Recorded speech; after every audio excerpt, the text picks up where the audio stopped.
الحمد للہ وکفى والصلاة والسلام على عباده الذین اصطفى خصوصا على افضلهم وخاتم النبیین محمد الامین وعلى آلہ وصحبہ اجمعین اما بعد فقد قال اللہ تبارک وتعالی كما ورد في سورة آل عمران اعوذ باللہ من الشیطان الرجیم بسم اللہ الرحمن الرحیم شہد اللہ انہ لا الہ الا هو والملائکۃ واولو العلم قائما بالقسط لا الہ الا هو العزیز الحکیم ان الدین عند اللہ الاسلام وما اختلف الذین اوتوا الکتاب الا من بعد ما جاءهم العلم بغیا بینہم ومن يكفر بآيات الله فإن الله سريع الحساب فإن حاجوك فقل أسلمت وجهي لله ومن اتبعني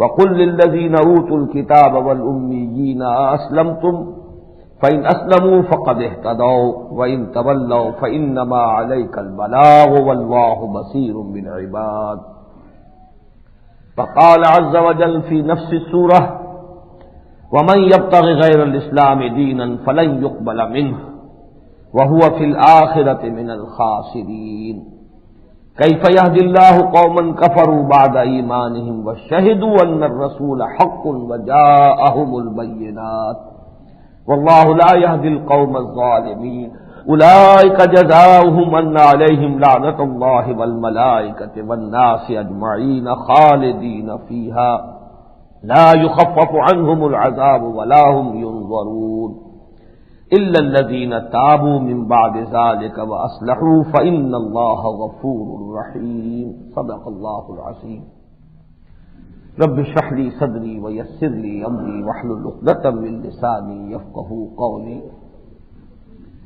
اللهم ربنا ألهمنا رشدنا وأعذنا من شرور أنفسنا اللهم أرنا الحق حقا وارزقنا اتباعه وأرنا الباطل باطلا وارزقنا اجتنابه اللهم وفقنا لما تحب وترضى آمین یا رب العالمین۔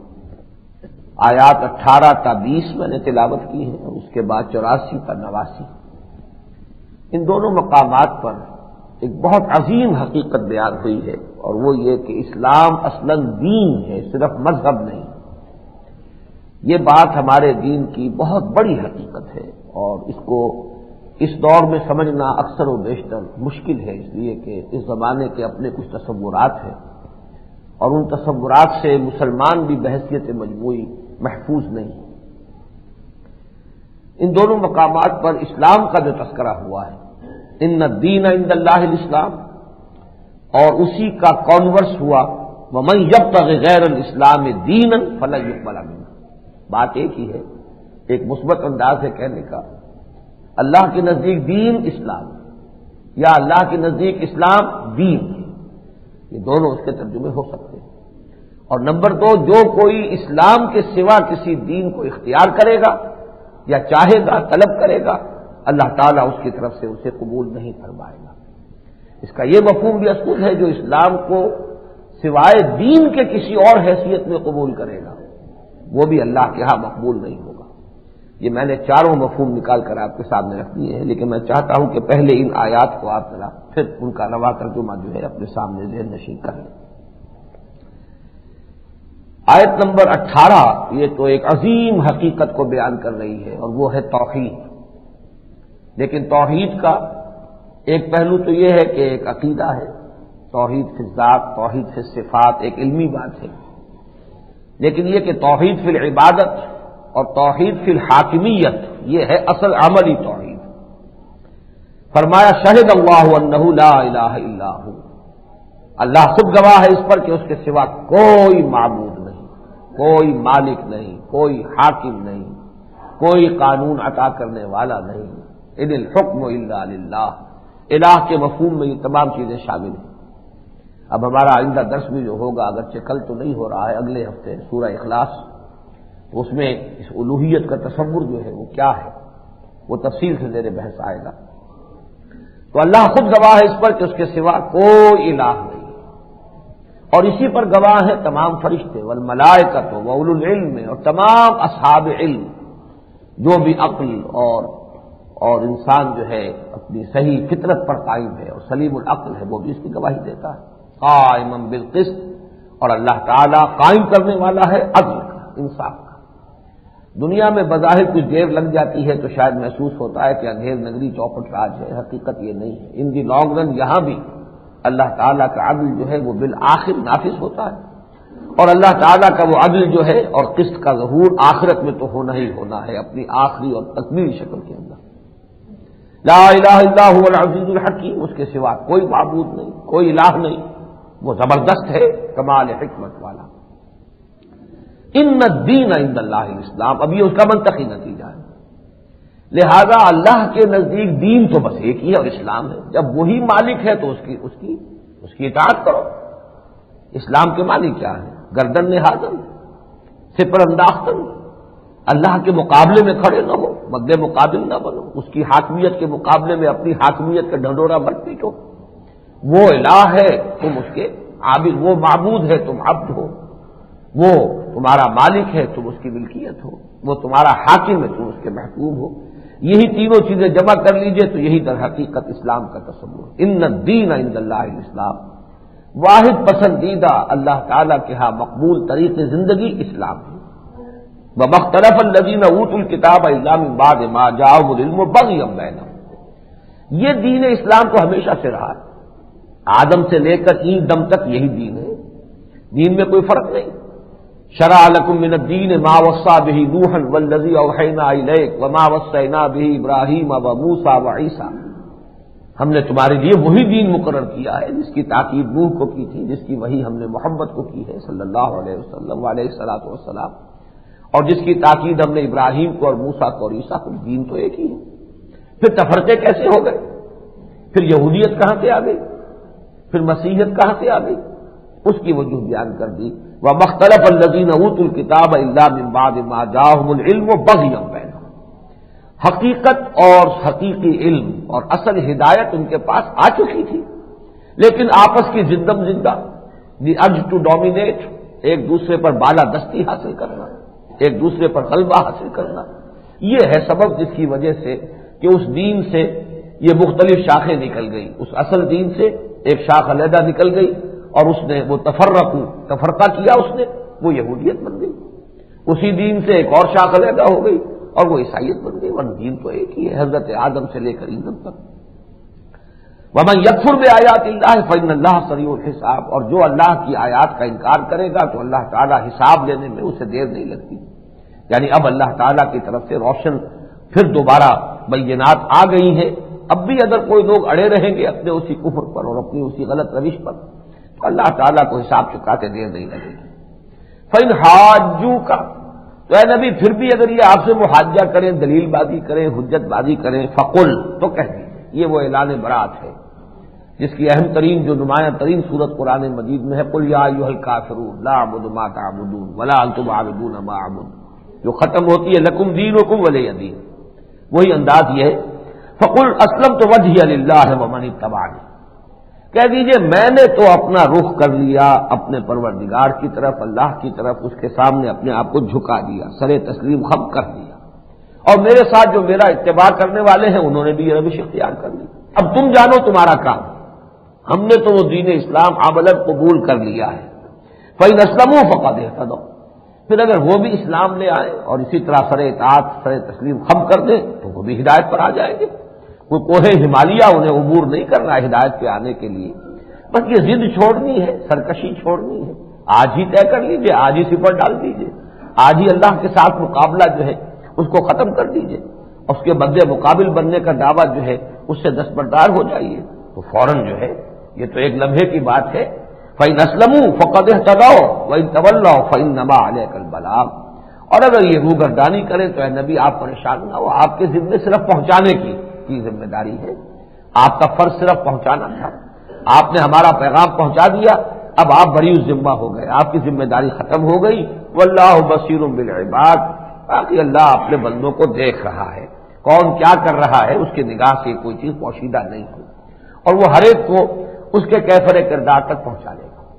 یہ بات تو ہوئی اس انداز میں، پھر یہی مضمون جیسا کہ میں نے عرض کیا ہے آگے چل کر آیا، وَمَن يَبْتَغِ غَيْرَ الْإِسْلَامِ دِينًا فَلَن يُقْبَلَ مِنْهُ، جو کوئی بھی اس اسلام کے سوا کسی دین کو اختیار کرے گا، اور اس میں طبعاً میں مفہوم پیدا آپ کے سامنے رکھ رہا ہوں، اسلام کو بھی بغیر بحیثیت دین نہیں بلکہ صرف ایک عقیدے کی حیثیت سے اختیار کرے گا تو وہ بھی اللہ تعالیٰ کے ہاں مقبول نہیں ہوگا۔ اس لیے کہ یہاں وہ تو تفریق ہو گئی، پھر دین کو آپ نے، میں وہ بعد میں تفصیل سے عرض کروں گا، دین کو اگر محدود کر دیا صرف عقائد اور عبادات تک تو وہ دین نہیں رہا، پھر وہ مذہب بن جائے گا۔ وَمَن يَبْتَغِ غَيْرَ الْإِسْلَامِ دِينًا فَلَن يُقْبَلَ مِنْهُ وَهُوَ فِي الْآخِرَةِ مِنَ الْخَاسِرِينَ، اور آخرت میں وہ خسارہ پانے والوں میں سے ہوگا۔ كيف يهدي الله قوما كفروا بعد ایمانهم وشهدوا ان الرسول حق، یہاں گویا کہ جو اسلام کے دعوے دار ہوں اہل ایمان، اب ان کے لیے خاص طور پر جو ہے یہ بڑی تحدید والی آیت ہے۔ اللہ تعالیٰ ایسی قوم کو کیسے ہدایت دے گا جو ایمان کے بعد کفر کی روش اختیار کرے، دعویٰ ایمان کا کرے لیکن اسلام کو اختیار نہ کرے۔ یہ میں ابھی بعد میں ایک نقطہ عرض کروں گا، بلکہ اسی وقت اس کی وضاحت ہو جائے تو اچھا ہے۔ سورہ بقرہ اور سورہ آل عمران یہ آپس میں جوڑے کی حیثیت سے، اور ان میں جو اور نسبتیں ہیں وہ تو خیر اب طویل مضمون ہو جائے گا، ان میں ایک جو ہے اس کو بھی نوٹ کر لیجئے کہ سورہ بقرہ میں زیادہ زور ایمان پر ہے اور سورہ آل عمران میں زیادہ زور اسلام پر ہے تو یہ ایک ہی تصویر کے دو رخ، ایمان اسلام، لیکن یہ کہ اپنی جگہ پر یہ دونوں ان کی علیحدہ علیحدہ ایک حقیقت بھی ہے۔ یہی وجہ ہے سورہ حجرات کی اس مشہور آیت نے فرمایا قالت الاعراب آمنا قل لم تؤمنوا ولكن قولوا اسلمنا ولما يدخل الايمان في قلوبكم، یہ بدو کہہ رہے ہیں ہم ایمان لے آئے، اے نبی ان سے کہیے تم ایمان نہیں لائے ہو، بلکہ یوں کہو کہ ہم اسلام لے آئے ہیں، مسلمان ہو گئے، ابھی تک ایمان تمہارے دلوں میں داخل نہیں ہوا۔ تو معلوم ہوا یہ ایک شے بھی ہے، ایمان دل میں، اسلام عمل میں، ایک ہی حقیقت ہے، ایک باطنی کیفیت ہے، ایک خارجی اس کا طرز عمل ہے، اس کا ظہور ہے، لیکن اپنی جگہ پر یہ کیٹیگریز ہے۔ یہی وجہ ہے کہ حدیث جبرائیل جسے ام السنہ کہا گیا، حضرت جبرائیل نے باقاعدہ علیحدہ سوال کر کے حضور سے صلی اللہ علیہ وسلم کہ اخبرنی عن الاسلام، اسلام کی ڈیفینیشن کیا ہے یہ بتائیے، اس کی حضور نے وضاحت فرمائی۔ فاخبرنی عن الایمان، اچھا اب مجھے بتائیے ایمان کیا ہے، ایمان کی حقیقت کیا ہے، ایمان کی ڈیفینیشن کیا ہے، تو آپ نے اس کی وضاحت فرمائی۔ تو سورہ بقرہ میں آپ دیکھیے اب 3 مقامات میں صرف اشارہ کر سکتا ہوں، ابتدا میں بھی الذین یؤمنون بالغیب والذین یقیمون الصلاۃ ومما رزقناہم ينفقون والذین یؤمنون بما انزل الیک وما انزل من قبلک وبالآخرۃ هم یوقنون، ایمان پر زور ہے ابتدا میں۔ اختتام پر بھی آمن الرسول بما انزل الیہ من ربہ والمؤمنون کل آمن باللہ وملائکتہ وکتبہ ورسلہ، بالکل وسط میں آئیے تو آیا بر بالکل وسط میں آئے گی سورہ بقرہ کے، لیس البر ان تولوا وجوہکم قبل المشرق والمغرب ولکن البر من آمن باللہ والیوم الآخر والملائکۃ والکتاب والنبیین۔ تو 3 مقامات سورہ بقرہ کے اگر آپ کے ذہن میں ہوں تو معلوم ہوگا کہ اس میں زیادہ ایمفیسس ایمان پر، یہاں آپ دیکھ رہے ہیں کہ زیادہ زور اسلام پر، ان الدین عند اللہ الاسلام ومن یبتغ غیر الاسلام دینا فلن یقبل منہ۔ تو یہ بھی ایک نسبت ہے سورہ بقرہ اور سورہ آل عمران کے مابین، جو جوڑے ہونے کی مناسبتیں ہیں ان میں سے ایک مناسبت یہ بھی۔ تو ان دونوں مقامات پر وہ لوگ جو ایمان کے مدعی ہوں اور پھر اسلام کو اختیار نہ کریں، یہ ہے میں اور آپ جو ہیں در حقیقت آج اس کیٹیگری میں۔ آج کا مسلمان جو ہے وہ اس کیٹیگری میں ہے کہ مومن ہونے کا مدعی ہے، اللہ کو مانتا ہے، رسول کو مانتا ہے، آخرت کو مانتا ہے، ایمان کا دعوے دار ہے، لیکن اسلام کو ایک دین کی حیثیت سے اختیار کرنے کے لیے تیار نہیں۔ یہ ہمارا تضاد ہے، گویا کہ یہ آیت مبارکہ جس کا ترجمہ میں اس وقت کر رہا ہوں یہ سب سے زیادہ منطبق آج کے مسلمانوں پر ہوتی ہے۔ کیف یہدی اللہ قوما کفروا بعد ایمانہم وشہدوا ان الرسول حق، گواہی دیتے ہیں کہ رسول حق ہیں، برحق ہیں، جو تعلیم لے کر آئے ہیں وہ حق ہے، خود وہ الصادق ہیں، المصدوق ہیں، وجاءہم البینات، اور وہ تو روشن نشانیاں لے کر آئے ہیں، واللہ لا یہدی القوم الظالمین۔ اب اگر یہ لوگ بھی اسلام کو ایک دین کی حیثیت سے اختیار کرنے کے لیے تیار نہ ہو تو معلوم ہوا کہ سب سے بڑے ظالم تو پھر یہ ہوئے، اللہ تعالیٰ کی نگاہوں میں سب سے بڑے مجرم تو یہ ہوئے جو ایمان کا دعویٰ نہیں کرتے، ان کا معاملہ علیحدہ ہو گیا، لیکن دعویٰ ایمان کا ہو لیکن اسلام کو ایک دین کی حیثیت سے اختیار نہ کرے، اسلام کوئی بس ایک علامت ہے، اپنے لیے ایک ٹائٹل کے طور پر اختیار کر لیا، ہم مسلمان ہیں، ہم امت محمد ہیں صلی اللہ علیہ وسلم، اسی پر فخر ہو رہا ہے، اسی کے اوپر سارا دار و مدار ہے۔ اصل تو یہ ہے کہ ان الدین عند اللہ الاسلام ومن یبتغی غیر الاسلام دینا فلن یقبل منہ۔ اب جو لوگ مدعی ہوں ایمان کے اور رسول پر ایمان بلکہ رسول کے عشق کے دعوے دار ہوں، پھر اگر ان کا طرز عمل یہ ہو تو فَأُولَٰئِكَ جَزَاؤُهُمْ أَنَّ عَلَيْهِمْ لَعْنَةَ اللَّهِ وَالْمَلَائِكَةِ وَالنَّاسِ أَجْمَعِينَ۔ یہ لوگ تو وہ ہے کہ جن کا بدلہ اور جن کی جزا یہی ہو سکتی ہے کہ ان پر لعنت ہے، اللہ کی بھی اور فرشتوں کی بھی اور تمام انسانوں کی لعنت ان پر ہو۔ یہ بات میں نے بارہا کہی ہے کہ سب سے بڑا مجرم جو ہے آج اللہ تعالیٰ کی نگاہ میں وہ تو مسلمان ہے، اس لیے کہ وہ دعوے دار اسلام کا ہے، دعوے دار ایمان کا ہے، دعوے دار ہے امت میں ہونے کا، اور اس کا اگر نظام دیکھو تو نظام وہی ہے جو غیروں کا ہے، جو نہ ماننے والوں کا نظام ہے وہی نظام انہوں نے اپنایا ہوا ہے۔ تو معلوم یہ ہوا کہ منافقت ہے یہ، اور یہ جو قول و عمل کا تضاد ہے اللہ کو یہ زیادہ مبغوض ہے، زیادہ ناپسند ہے۔ کفر کے مقابلے میں اس نفاق پر اللہ کا غضب قرآن مجید میں متعدد مقامات پر زیادہ بھڑکتا ہے۔ ان المنافقین فی الدرک الاسفل من النار، یہ منافق جو ہے یہ تو جہنم کے سب سے نچلے طبقے میں ہوں۔ خالدین فیہا لا یخفف عنہم العذاب ولا هم ینظرون، اس میں رہیں گے ہمیشہ ہمیشہ اور ان پر عذاب میں کوئی تخفیف نہیں ہوگی، نہ ہی کوئی مہلت ملے گی۔ دو ہی شکلیں ہو سکتی ہیں، عذاب کی شدت میں تخفیف ہو جائے یا اس کا سلسلہ ذرا روک دیا جائے وقفے سے اور اس کے بعد پھر عذاب کر دیں، دونوں شکلیں نہیں، لا یخفف عنہم العذاب ولا هم ینظرون، نہ کوئی مہلت اور وقفہ ملے گا نہ عذاب کی شدت میں تخفیف ہوگی۔ البتہ یہ کہ آخری آیت جو ہے میں نے پچھلی مرتبہ بھی یاد ہے مجھے کہا تھا یہ ہمارے لیے ایک امید کی کرن ہے، الا الذین تابوا من بعد ذلک واصلحوا، سوائے ان کے جو اس کے بعد توبہ کر لیں اور اصلاح کر لیں۔ یہ توبہ اور اصلاح انفرادی بھی ہوگی، یہ توبہ اور اصلاح اجتماعی بھی ہوگی، اس پر بارہا میں گفتگو کر چکا ہوں۔ اس انفرادی توبہ سے کم اللہ تعالیٰ کے اخروی عذاب سے انسان بچ جائے گا اگر اس نے اپنی امکانی حد تک اپنی اصلاح کر لی، حرام خوری چھوڑ دی، اپنی معیشت کو، اپنی معاشرت کو، اپنی گھریلو زندگی کو، اپنے معاملات کو، جو بھی اس کے دائرہ اختیار میں ہیں ان کو اگر اس نے اسلام کے اوپر قائم کر لیا اور اللہ تعالیٰ کی حکومت یا خلافت اپنی ذات اپنے گھر پر نافذ کر دی تو کم سے کم یہ کہ آخرت کے عذاب سے وہ بچ جائے گا۔ اجتماعی جو ہے توبہ اس کا تقاضا یہ ہے کہ قوم میں کثیر تعداد میں ایسے لوگ جمع ہو جائیں اور پھر وہ مجتمع ہو کر ایک قوت بن کر باطل سے ٹکرائیں، اس کے نتیجے میں انقلاب آ جائے، یہ اجتماعی توبہ ہوگی۔ گویا کہ ہم نے نظام کی حیثیت سے اب اسلام کو اپنے اجتماعی زندگی پر بھی نافذ کر دیا۔ یہ اجتماعی توبہ جو ہے یہ میرے اور آپ کے بس میں نہیں ہے، یہ تو قوم کی بڑی تعداد قبول کرے گی، توبہ کرے گی تبھی ہوگا۔ پہلی توبہ تو میرے اور آپ کے اختیار میں آج بھی ہے، لہذا اس میں تو کسی تاخیر کا کوئی سوال پیدا نہیں ہوتا۔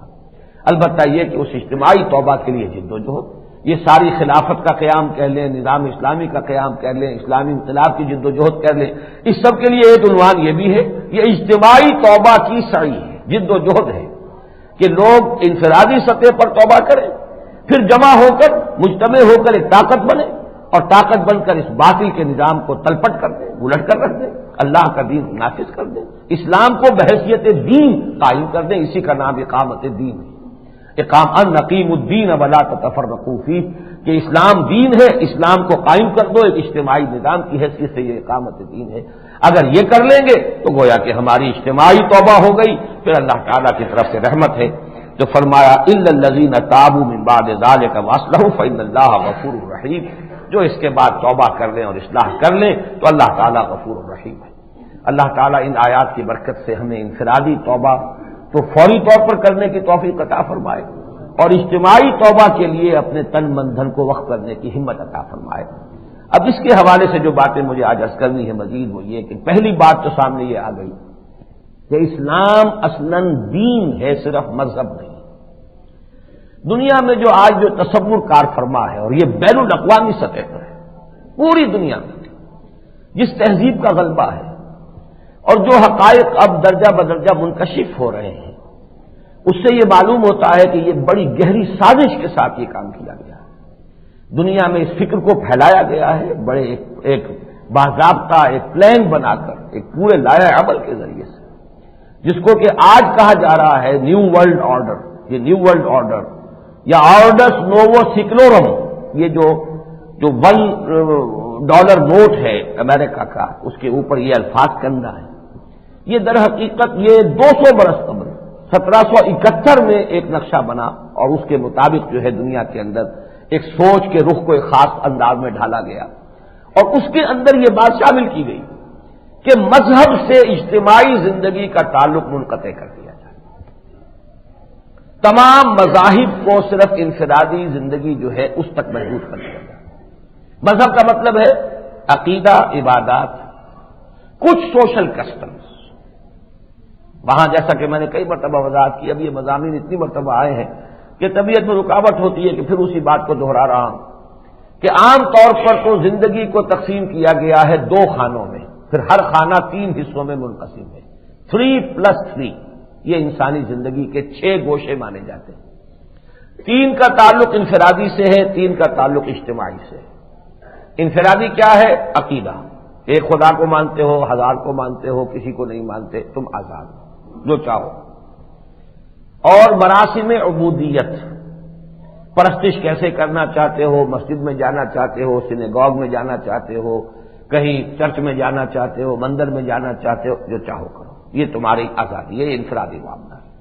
تیسری چیز سوشل کسٹمز، برتھ کو کیسے سیلیبریٹ کرنا چاہتے ہو، بچہ پیدا ہوا خوشیاں مناؤ، جیسے چاہو منا لو بھائی، ہمیں کوئی اعتراض نہیں. ڈیڈ باڈی کو کیسے ڈسپوز آف کرنا چاہتے ہو، میت کے ساتھ کیا سلوک کرنا چاہتے ہو، جلانا چاہتے ہو، چیلوں کو کھلانا چاہتے ہو، دفن کرنا چاہتے ہو، جیسے چاہو کرو. شادی کو کیسے سالونائز کرنا چاہتے ہو، شادی کیسے ہوگی، پھیرے ڈلواؤ گے، نکاح پڑھواؤ گے، جو چاہو کر لو، ہمیں کوئی اعتراض نہیں. 3 چیزیں ہو گئی، عقیدہ، عبادات اور کچھ معاشرتی رسومات. یہ 3 جمع کر لیجئے، یہ انفرادی. 3 ہی چیزیں ادھر ہیں، معاشرتی ویلیوز، معاشرتی نظام، معاشی نظام، سیاسی نظام. یہ تینوں علیحدہ ہیں، اس سے کوئی تعلق کسی مذہب سے نہیں. یہ تو لوگ اپنی مرضی سے، اپنی کثرت رائے سے، اپنے نمائندوں کے ذریعے سے قانون سازی کریں گے، جس چیز کو چاہے صحیح قرار دیں، جس چیز کو چاہے غلط قرار دیں. کسی مذہب سے کوئی ریفرنس نہیں ہوگا کہ اسلام میں فلاں شے حرام ہے تو حرام ہوا کرے، اپنے گھر میں تم استعمال نہ کرو شے کو، لیکن قانون نہیں بنے گا کہ یہ شے استعمال نہیں کی جا سکتی. ہاں اگر اکثریت راضی ہو جائے کہ ہاں اس کو حرام کرنا ہے تو حرام ہو جائے گی، لیکن وہ اس وجہ سے نہیں ہوگی کہ اسلام میں حرام ہے، یا اس وجہ سے نہیں ہوگی کہ ہندو مت میں یہ چیز بری سمجھی جاتی ہے، یا اس وجہ سے نہیں ہوگی کہ جو یہودیوں کی شریعت ہے اس میں یہ چیز جو ہے حرام ہے، بلکہ وہ اس وجہ سے ہوگی کہ عوام کی اکثریت یا ان کے نمائندوں کی اکثریت نے یہ بات پاس کر دی. شراب کا حکم جو ہے، شراب کی ممانعت امریکہ میں ہو گئی تھی، پروہیبیشن ایکٹ. وہ اس لیے نہیں کہ اسلام میں حرام ہے یا یہودیت میں حرام ہے، بلکہ اس لیے کہ لوگوں نے سمجھا بڑے حادثے ہو جاتے ہیں سڑکوں کے اوپر شراب کے نشے میں، جب ڈرائیور چلتا ہے دھت ہو کر. اس سے بھی بڑھ کر یہ ہے کہ بہت سے قومی راز جو ہے نکل جاتے ہیں شراب کے نشے میں. کوئی شخص جو ہے اب وہ بہک گیا اور اس نے کوئی بہت بڑا قومی راز جو ہے وہ اگل دیا. اب یہ اسٹیٹسٹکس تھے جن کی وجہ سے ان کا یہ شراب بری شے ہے، لیکن شراب گھٹی میں پڑی ہوئی تھی، اس کو چھوڑنا مشکل تھا، لہذا بعد میں وہ قانون واپس ہو گیا، شراب برقرار رہی. اسی کی انتہا وہ ہے، 2 مرد اگر چاہتے ہیں کہ اپنی جنسی خواہش ایک دوسرے سے پوری کریں، انہیں کسی عورت کی ضرورت نہیں، خام خواہ کو وہ ککیڑ پالنا ہی نہیں چاہتے، بھائی جنسی جذبہ ہی ہے، نہ صرف اس کی تسکین ہے، وہ آپس میں پوری کریں، چلو ہم انہیں میاں بیوی کا سٹیٹس دے دیتے ہیں. لوگ اگر منظور کر لیں ٹھیک ہے. یہ ہے اصل میں سیکولرزم. سیکولرزم، اب میں نے جو کہا تھا کہ 3+3 یہ ہے اصل میں انسانی زندگی. البتہ اس میں درمیان میں نوٹ کیجئے ایک اہم شے اور آتی ہے، میں ایک چوتھی چیز شامل کرتا ہوں درمیان میں، اور وہ مابہم نزاع بنی ہوئی ہے دنیا میں، اس لیے کہ وہ انفرادی بھی بنتی ہے اور اجتماعی بھی بنتی ہے، اور وہ ہے فیملی لاس، آئلی قوانین. ایک اعتبار سے انفرادیت میں چلے گئے، نکاح کر لو یا پھیرے ڈلوا لو یا یہ کر لو یا وہ کر لو، یہ تو تمہاری شادی ہو گئی. لیکن چونکہ اسی سے تو اجتماعیت کا آغاز ہو رہا ہے، یہ مرد اور عورت کا جو ایک رشتہ ازدواج ہے، اسی سے تو اجتماعیت اور معاشرے کی پہلی اینٹ تو یہی ہے. لہذا اس میں اگر کسی مذہب کی عمل دخل قبول کر لیا جائے تو گویا کہ وہ مذہب نے دین کے اندر تھوڑی سی نقب لگا لی ہے. لہذا اس وقت دنیا کے اندر یہی چرچا ہے کہ کامن سول کوڈ ہونا چاہیے، یہ بھی مذاہب کے پاس نہیں چھوڑنا چاہیے. وہاں امریکہ میں یہی ہے، آپ اگر وہاں رہ رہے ہیں، شادی بیاہ کے قانون آپ کے جو ہوا کریں آپ جو وہاں کے قوانین ہیں ان کی پابندی آپ کو کرنی پڑے گی. اور یہی زور لگ رہا ہے بھارت کے اندر، ہندو پورا زور لگا رہا ہے کہ مسلمانوں کے آئلی قوانین کو ختم کر کے اور کامن سول کوڈ کے نام پر کہ یہ قومی یکجہتی ہے، ہمیں ایک قوم بننا چاہیے ہندو مسلمان، یہ علیحدہ علیحدہ ہمارے آئلی قوانین جو ہیں یہ تو گویا کہ مستقل طور پر قوم کو تقسیم کرنے کا ذریعہ ہے. تو کامن سول کوڈ اسی لیے وہ زور لگا رہے ہیں کہ بجائے اس کے کہ یہ مذہب کچھ نقب لگائے اس اجتماعی زندگی میں، کیوں نہ وہ اجتماعی زندگی جو سیکولرزم پر قائم ہے اسی کو نقب لگانے کا موقع مل جائے مذہبی زندگی کے اندر، انفرادی زندگی کے اندر، کہ گھر کے دائرے کے اندر بھی، چار دیواری کے اندر سے بھی مذہب کا عمل دخل ختم کر دیا. یہ ہے کشمکش. تو سمجھ لیجئے 3 × 3 6 یہ تو ہے براڈ ایک ڈویژن، لیکن یہ کہ اگر اس کو درمیان میں لائیں گے چوتھا تو یہ 7 حصے ہو گئے کہ ایک درمیان میں چوتھا حصہ ہے جس کا ایک تعلق جڑتا ہے پرسنل لا سے بھی اور اس کا ایک تعلق جڑتا ہے اجتماعیت سے بھی، اس لیے کہ یہی تو در حقیقت نقطۂ آغاز ہے انسان کی معاشرت کا. یہ ہے اصل میں دنیا کا آج کا نظام. میں نے ایک بات کہی ہے، اس کو میں اس وقت تفصیل میں نہیں جا سکتا کہ اس کے پیچھے ایک بڑی گہری سازش ہے اور ذہنوں کے اندر یہ چیز ایسی اتار دی گئی ہے کہ اس وقت پوری دنیا اسی اصول پر کار فرما ہے. مسلمان بھی بظاہر وہ اسلام کا نعرہ لگاتے ہیں لیکن اسلام کو مذہب مانتے، دین نہیں مانتے. مجھے زندگی کا کوئی بوجھ دکھا دیجیے جہاں اسلام کو دین کی حیثیت سے رائج کیا گیا ہو. ہم نے بھی اسلام کو بس یہی ہے کہ کچھ ہماری عبادات ہیں، مسجدیں اچھی بن جائیں گی، روزے کے اندر جو ہے رمضان میں ذرا جو زیادہ احکام ہو جانے چاہیے، سختیاں ہو جانی چاہیے، جو ہے سر عام کھانے پینے کی دکانیں بند ہو جائیں، فلاں ہو جائے، وہ جمعے کی چھٹی ہو جائے بجائے اتوار کی چھٹی کے. یہ جو مذہبی امور ہیں، جو سوشل کسٹم سے متعلق نکاح ہوتے ہیں، بڑے ٹھاٹ سے ہوتے ہیں. نکاح ہوتا ہے، مولوی صاحب آتے ہیں، بول پڑھاتے ہیں، خطبہ پڑھتے ہیں. باقی یہ کہ وہاں ہندو جو ہے وہ کوئی پھیرے ڈلوا لیتے ہیں، لیکن اجتماعی زندگی ان کی بھی وہی ہے جو ہماری ہے. یہ ہے سیکولرزم. اس وقت پوری دنیا کا دین سیکولرزم ہے، چاہے وہ مسلمان نام کے ممالک ہوں اور چاہے وہ غیر مسلم نام کے ممالک ہوں. یہی وجہ ہے کہ اس وقت دنیا میں نے جو نتیجہ نکالا، اسلام بحیثیت دین موجود ہی نہیں ہے. جو بھی تحریکیں ہیں دنیا میں وہ کوشش میں ہے کہ اسلام کو دین کی حیثیت سے لے کر آئیں، احیائی تحریکیں، لیکن فی الواقع کہیں بھی اسلام بحیثیت دین موجود نہیں ہے. اسلام جو ہے وہ مذہب بن کر رہ گیا ہے، حالانکہ اصل میں اسلام کیا ہے؟ دین ہے اور مذہب اس کا جز ہے. ہم یہ نہیں کہہ سکتے کہ اسلام مذہب نہیں ہے. اسلام میں مذہب بھی ہے، عقائد بھی ہے، توحید ہے، آخرت کا عقیدہ ہے، فرشتوں پر ایمان ہے، یوم آخر ہے، باس بعد الموت ہے، جنت ہے، دوزخ ہے، اس کو ہم مانتے ہیں، یہ عقیدہ ہے. اس میں نماز ہے، روزہ ہے، حج ہے، زکوٰۃ ہے، یہ عبادات ہے. اس میں شادی بیاہ ہے، عقیقہ ہے، اس میں تجہیز و تکفین ہے، اس میں نماز جنازہ ہے. یہ ساری چیزیں جو ہے سوشل کسٹمز ہیں. پھر اس کا معاشرتی قانون ہے، اس کے سوشل ایونٹس کا تصور ہے جنہیں ختم کرنا ہے، سوشل ویلیوز کا تصور ہے جنہیں پروموٹ کرنا ہے. پورے آئلی قوانین بھرپور مکمل جن کو کہ ہم نے تو مسترد کیا ہوا ہے قومی سطح پر. مسلمانان پاکستان نے ان آئلی قوانین کو بحیثیت مجموعی مسترد کیا ہے. بھارت کا مسلمان آج تک ڈٹا ہوا ہے. کب تک ڈٹا رہ سکے گا یہ میں نہیں کہہ سکتا. حالات بڑی تیزی سے وہاں پر ایک دوسرے رخ پر جا رہے ہیں جو میں پچھلی مرتبہ بھی بیان کر چکا ہوں. لیکن اب تک کم سے کم یہ ہے کہ ان کا پلڑا بھاری ہے کہ انہوں نے کم سے کم آئلی قوانین میں نقب لگانے کی اجازت نہیں دی ہے جدید تہذیب کو، جبکہ ہمارے ہاں وہ جدید فکر جو ہے مغربی وہ آئلی قوانین کے اندر بھی نقب لگا چکا ہے. اور ہمارے ہاں جیسا کہ میں نے بارہا کہا، سن 62 میں جو آرڈیننس سے نافذ کیا گیا تھا آئلی قوانین، اور وہ آرڈیننس تھا پہلے پھر وہ قانون بنا ہے، اس کو ٹاپ کی شیعہ قیادت نے بھی کہا کہ غیر اسلامی. ٹاپ کے اہل حدیث، ٹاپ کے بریلوی علماء، ٹاپ کے دیوبندی علماء اور جماعت اسلامی کی چوٹی کی قیادت، وہاں تو خیر ایک ہی شخص کافی ہے، مولانا مودودی صاحب کا نام جو ہے ہاتھی کے پاؤں میں سب کے پاؤں، کسی اور دوسرے نام کی ضرورت نہیں. لیکن یہ کہ اہل تشیع میں سے مفتی جعفر حسین مجتہد، حافظ کفایت حسین جو کہ اس کو سب سے بڑے ذاکر تھے، اسی طریقے سے مولانا ابوالحسنات قادری ان میں سے، اور مولانا محمود احمد رضوی، یہ تو ابھی باقاعدہ حیات ہے ان کے دستخط، اور دیوبندیوں میں سے مولانا مفتی شفیع صاحب رحمۃ اللہ علیہ اور مختلف حضرات. تو اہل حدیث میں سے یہ حافظ عبداللہ روپڑی جو یہاں کے چوٹی کے جو قائدین میں سے تھے، ان سب کے نام ہیں. سب نے کہا یہ غیر اسلامی اور وہ نافذ ہیں.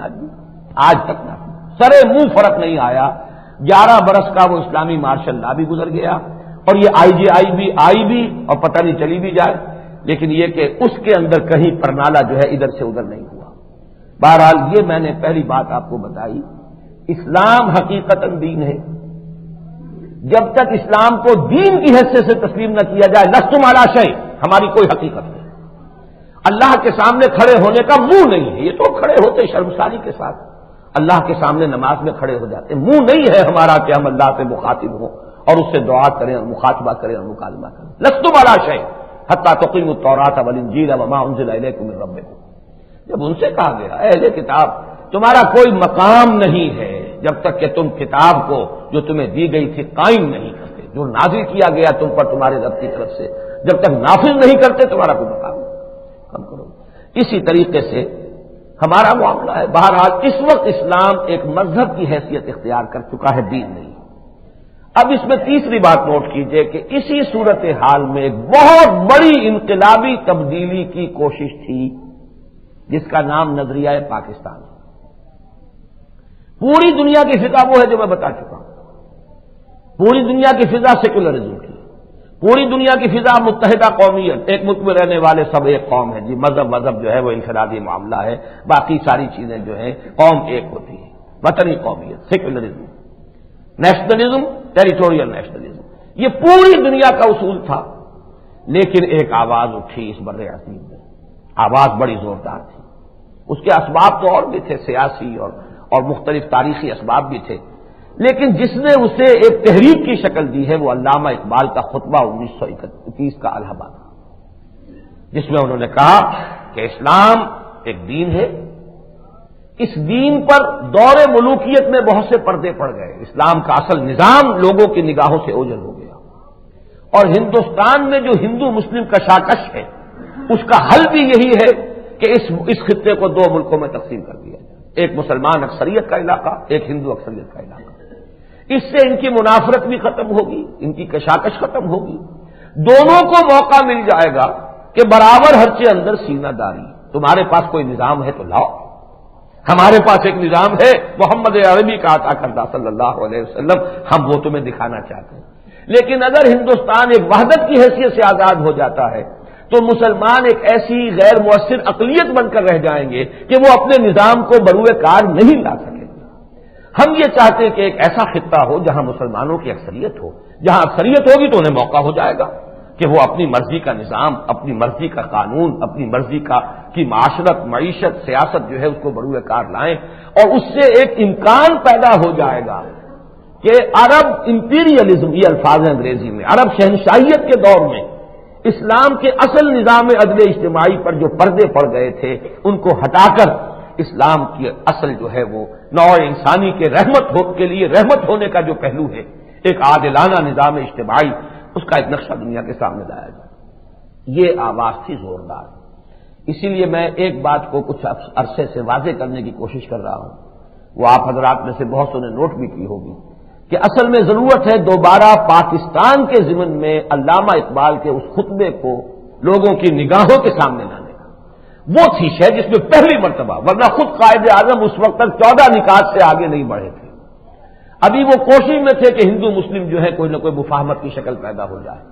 یہ تو اصل میں علامہ اقبال کا یہ خطبہ ہے کہ جس نے ایک رخ دیا ہے، ایک نئی سوچ دی ہے، ایک نئی امنگ دی ہے، ایک نیا تصور دیا ہے، اگرچہ لفظ پاکستان نہیں تھا لیکن at least in the north west of India, جو آج بھی اللہ کے فضل و کرم سے انٹیکٹ ہے۔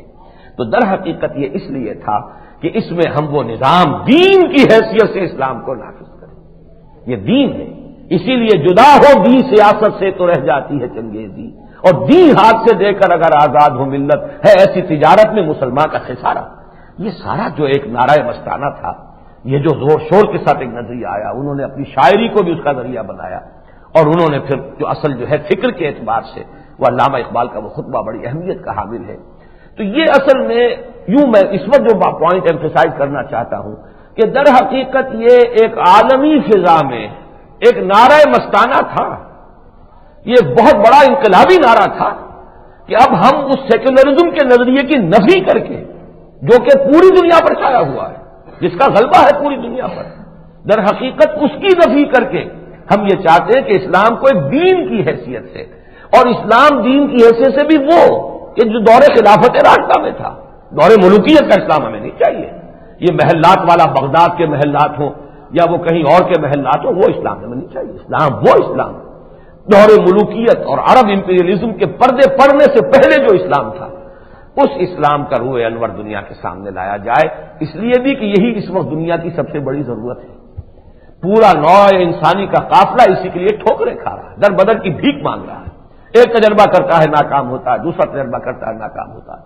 آپ سوچئے کہ نوع انسانی کی کتنی مسائل جو ہے سرک ہو جاتی ہے، کتنا خون دیا ہوگا انسانوں نے، کتنی جد و جہد کی ہوگی کہ کمیونسٹ ریولوشن آیا تھا اور آج وہ ہاؤس آف کارڈز کی طرح بلکہ ہاؤس آف ویکس کی طرح سے پگھل کر رہ گیا.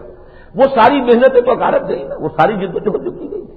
یہ کتنے بڑے پیمانے پر نوع انسانی کا اجتماعی ضیاع ہے اور زیاں ہے، نقصان ہے اور ویسٹیج ہے. کیوں ہو رہی ہے؟ اس لیے کہ جو اصل ہدایت تھی اس کے اوپر پردے پڑے ہوئے ہیں. وہ خود اس ہدایت کے علمبردار جو ہے وہ تو اوروں کے نخچیر بنے ہوئے ہیں، اوروں کے وہ پرستار بنے ہوئے ہیں. وہ کہیں کسی کا نظام لیتے ہیں، کہیں کسی کا نظام لیتے ہیں، اپنے نظام کے اوپر پردے ڈال کر بیٹھے ہوئے ہیں، بلکہ خزانے کا سانپ بن کر بیٹھے ہوئے ہیں کہ نہ اس سے خود کوئی استفادہ کر سکتا ہے سانپ، نہ کسی کو قریب آنے دیتا. یہ تھا در حقیقت ایک بہت بڑا انقلابی مشن جس کو نظریہ پاکستان کہنا چاہیے. اور اس کے ضمن میں جیسا کہ میں نے عرض کیا، علامہ اقبال کے خطبے کی طرف اثر اور توجہ دینے کی بڑی ضرورت ہے. لیکن حاصل کیا ہوا ہے آج تک؟ 37 سے اگر گنیں گے تو 60-61 برس ہو گئے. تحریک پاکستان کے جو زیادہ جوش و خروش کا دن ہے وہ 37 سے اگر شمار کریں گے تب بھی 12 صدی سے زائد ہو چکا. پاکستان کو قائم ہونے سے شمار کریں گے تو اب وہ 45-46 سال. لیکن حاصل اب تک کیا ہے؟ یہ میں نہیں کہتا کہ کچھ حاصل نہیں ہوا، یہ میں سمجھتا ہوں کہ یہ بھی ہماری انتہا پسندی ہے. ایک شے حاصل ہوئی ہے، اس کو سمجھ لینا چاہیے. اس لیے کہ اگر پورا ہندوستان ایک وحدت کی حیثیت سے آزاد ہو جاتا تو وہاں اسلام کے اس اجتماعی نظام کے بروئے کار آنے کا امکان تقریباً 0 کے درجے میں. میں تقریباً کہہ رہا ہوں، میں نفی اس لیے نہیں کرتا کہ بہرحال حضور صلی اللہ علیہ وسلم کی مثال تو ہمارے سامنے ہے کہ ایک فرد سے دعوت شروع کی اور انقلاب برپا کر دیا. لیکن یہ کہ تقریباً بحالات موجودہ حالات کا اس کا امکان کہ یہاں اسلام ایک نظام زندگی کیسے سے آ سکے تقریباً 0. نتیجہ کیا نکلا کہ ابتداء 2 ملک وجود میں آ گئے. ایک ملک میں غالب اکثریت مسلمانوں کی، ایک ملک میں غالب اکثریت ہندوؤں کی.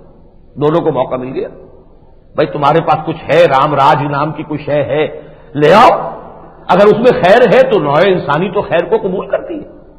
اگر کمیونزم کا تجربہ دنیا نے کیا ہے، یہ نہیں سوچا کہ یہ تو مارکس کا دیا ہوا ذہن ہے اور یہ فلاں کا ہے اور لینن تو جو رشین تھا ہم کیوں قبول کریں. یہ ساری چیزیں کیوں قبول کی دنیا نے؟ لیٹن امریکہ تک کیوں پہنچ گیا یہ؟ چینیوں نے کیوں قبول کر لیا؟ اس لیے کہ انہیں محسوس ہوا غلطی سے یا صحیح طور پر کہ ایک اچھا نظام ہے، عادلانہ نظام ہے. اگر تمہارے پاس کچھ ہے لے آؤ، برابر ہے کے اندر سینہ داری، سرودے نالے آہے فغانے جو کچھ ہے لاؤ. اور ہمیں یہ موقع ملا کہ ہم اپنی اس اکثریت کے کو بروئے کار لاتے ہوئے ہم وہاں پر اسلام کا نظام لا کر دکھائیں. امکان پیدا ہوا. بعد میں شکل یہ بن گئی کہ وہ 2 کے بجائے 3 ملک ہو گئے. 3 ملکوں میں سے بھارت تو اب بہت بڑا ملک ہے. پاکستان کی اور بھارت کی جو ریشو اس وقت تھی اب وہ تو ایک دم جو ہے وہ بہت بدل گئی.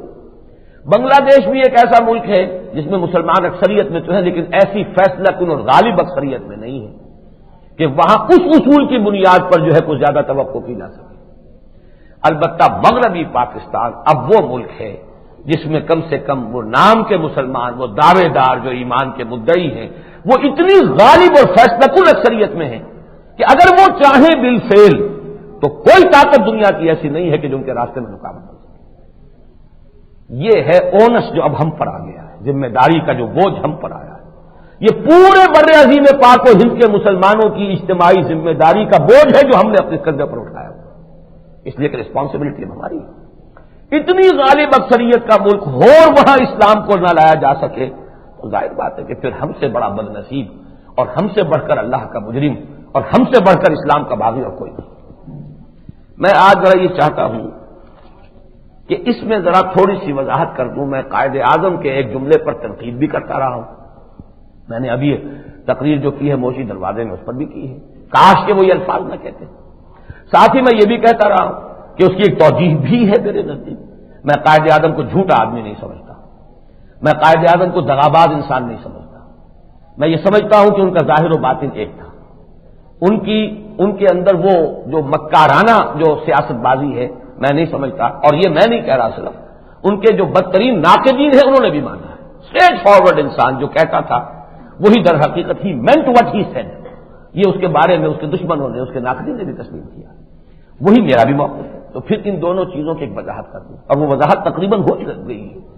کم سے کم یہ کام تو کر دکھایا انہوں نے کہ اگر ہندوستان ایک وحدت کی حیثیت سے آزاد ہوتا تو اس میں اسلامی نظام, اسلام کے دین کی حیثیت سے آنے کا کوئی امکان نہیں. وہ ایک بہت بڑی اچیومنٹ ہے جو مسلم لیگ کے ذریعے سے ایک ایسے خطہ ارضی کے وجود میں آنے کی صورت میں آ گئی کہ یہاں مسلمان ایسی غالب اکثریت میں ہیں کہ اگر وہ چاہیں تو یہاں اسلام لا سکتے. یعنی ان کا یہ چاہنا اگر مروجہ جمہوری اصولوں کے تحت ہو تب بھی اسلام آ سکتا ہے. میری بات کو سمجھنے کی کوشش کیجیے. مروجہ اصول میں نے کیا بیان کیا تھا کہ ایک حصہ ہے انسانی زندگی کا انفرادی, اس میں تو سب آزاد ہیں ہی نہیں. وہ عیسائی ہوں, یہودی ہوں, مسلمان ہوں, پارسی ہوں, عیسائی ہوں, وہ تو دنیا میں ہر جگہ ہے. اب ہے اجتماعی نظام. سیکولرزم کا اصول یہ ہے کہ اجتماعی نظام میں اکثریت کی رائے چلے گی. یہی تو ہے نا. وہاں دلیل یہ نہیں ہوگی کہ اسلام میں یہ ہے, دلیل یہ نہیں ہوگی کہ یہودیت میں یہ, دلیل یہ ہوگی کہ اکثریت مانتی ہے. یہی ہے مروجہ سیکولرزم.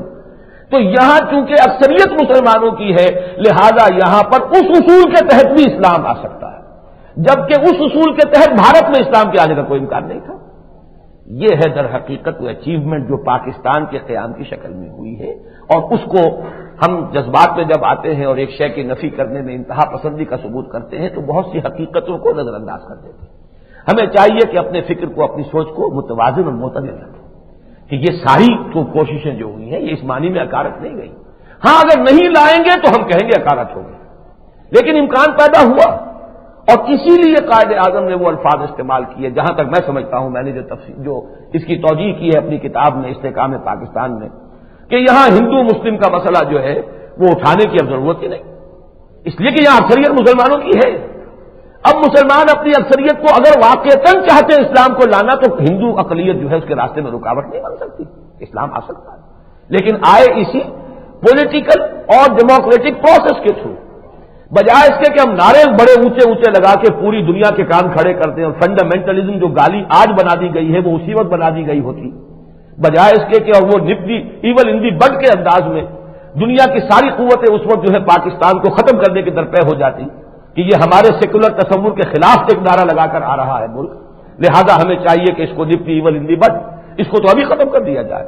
تو گویا کہ انہوں نے ایک طرح سے جسے آپ کہتے ہیں بریدنگ سپیس حاصل کی ہے کہ جب وہی مقصد ہم حاصل کر سکتے ہیں مروجہ جمہوری اصولوں کے تحت, سیکولرزم بھی راستے میں رکاوٹ نہیں بن سکتا جب مسلمان اکثریت کا ایک ملک ہے.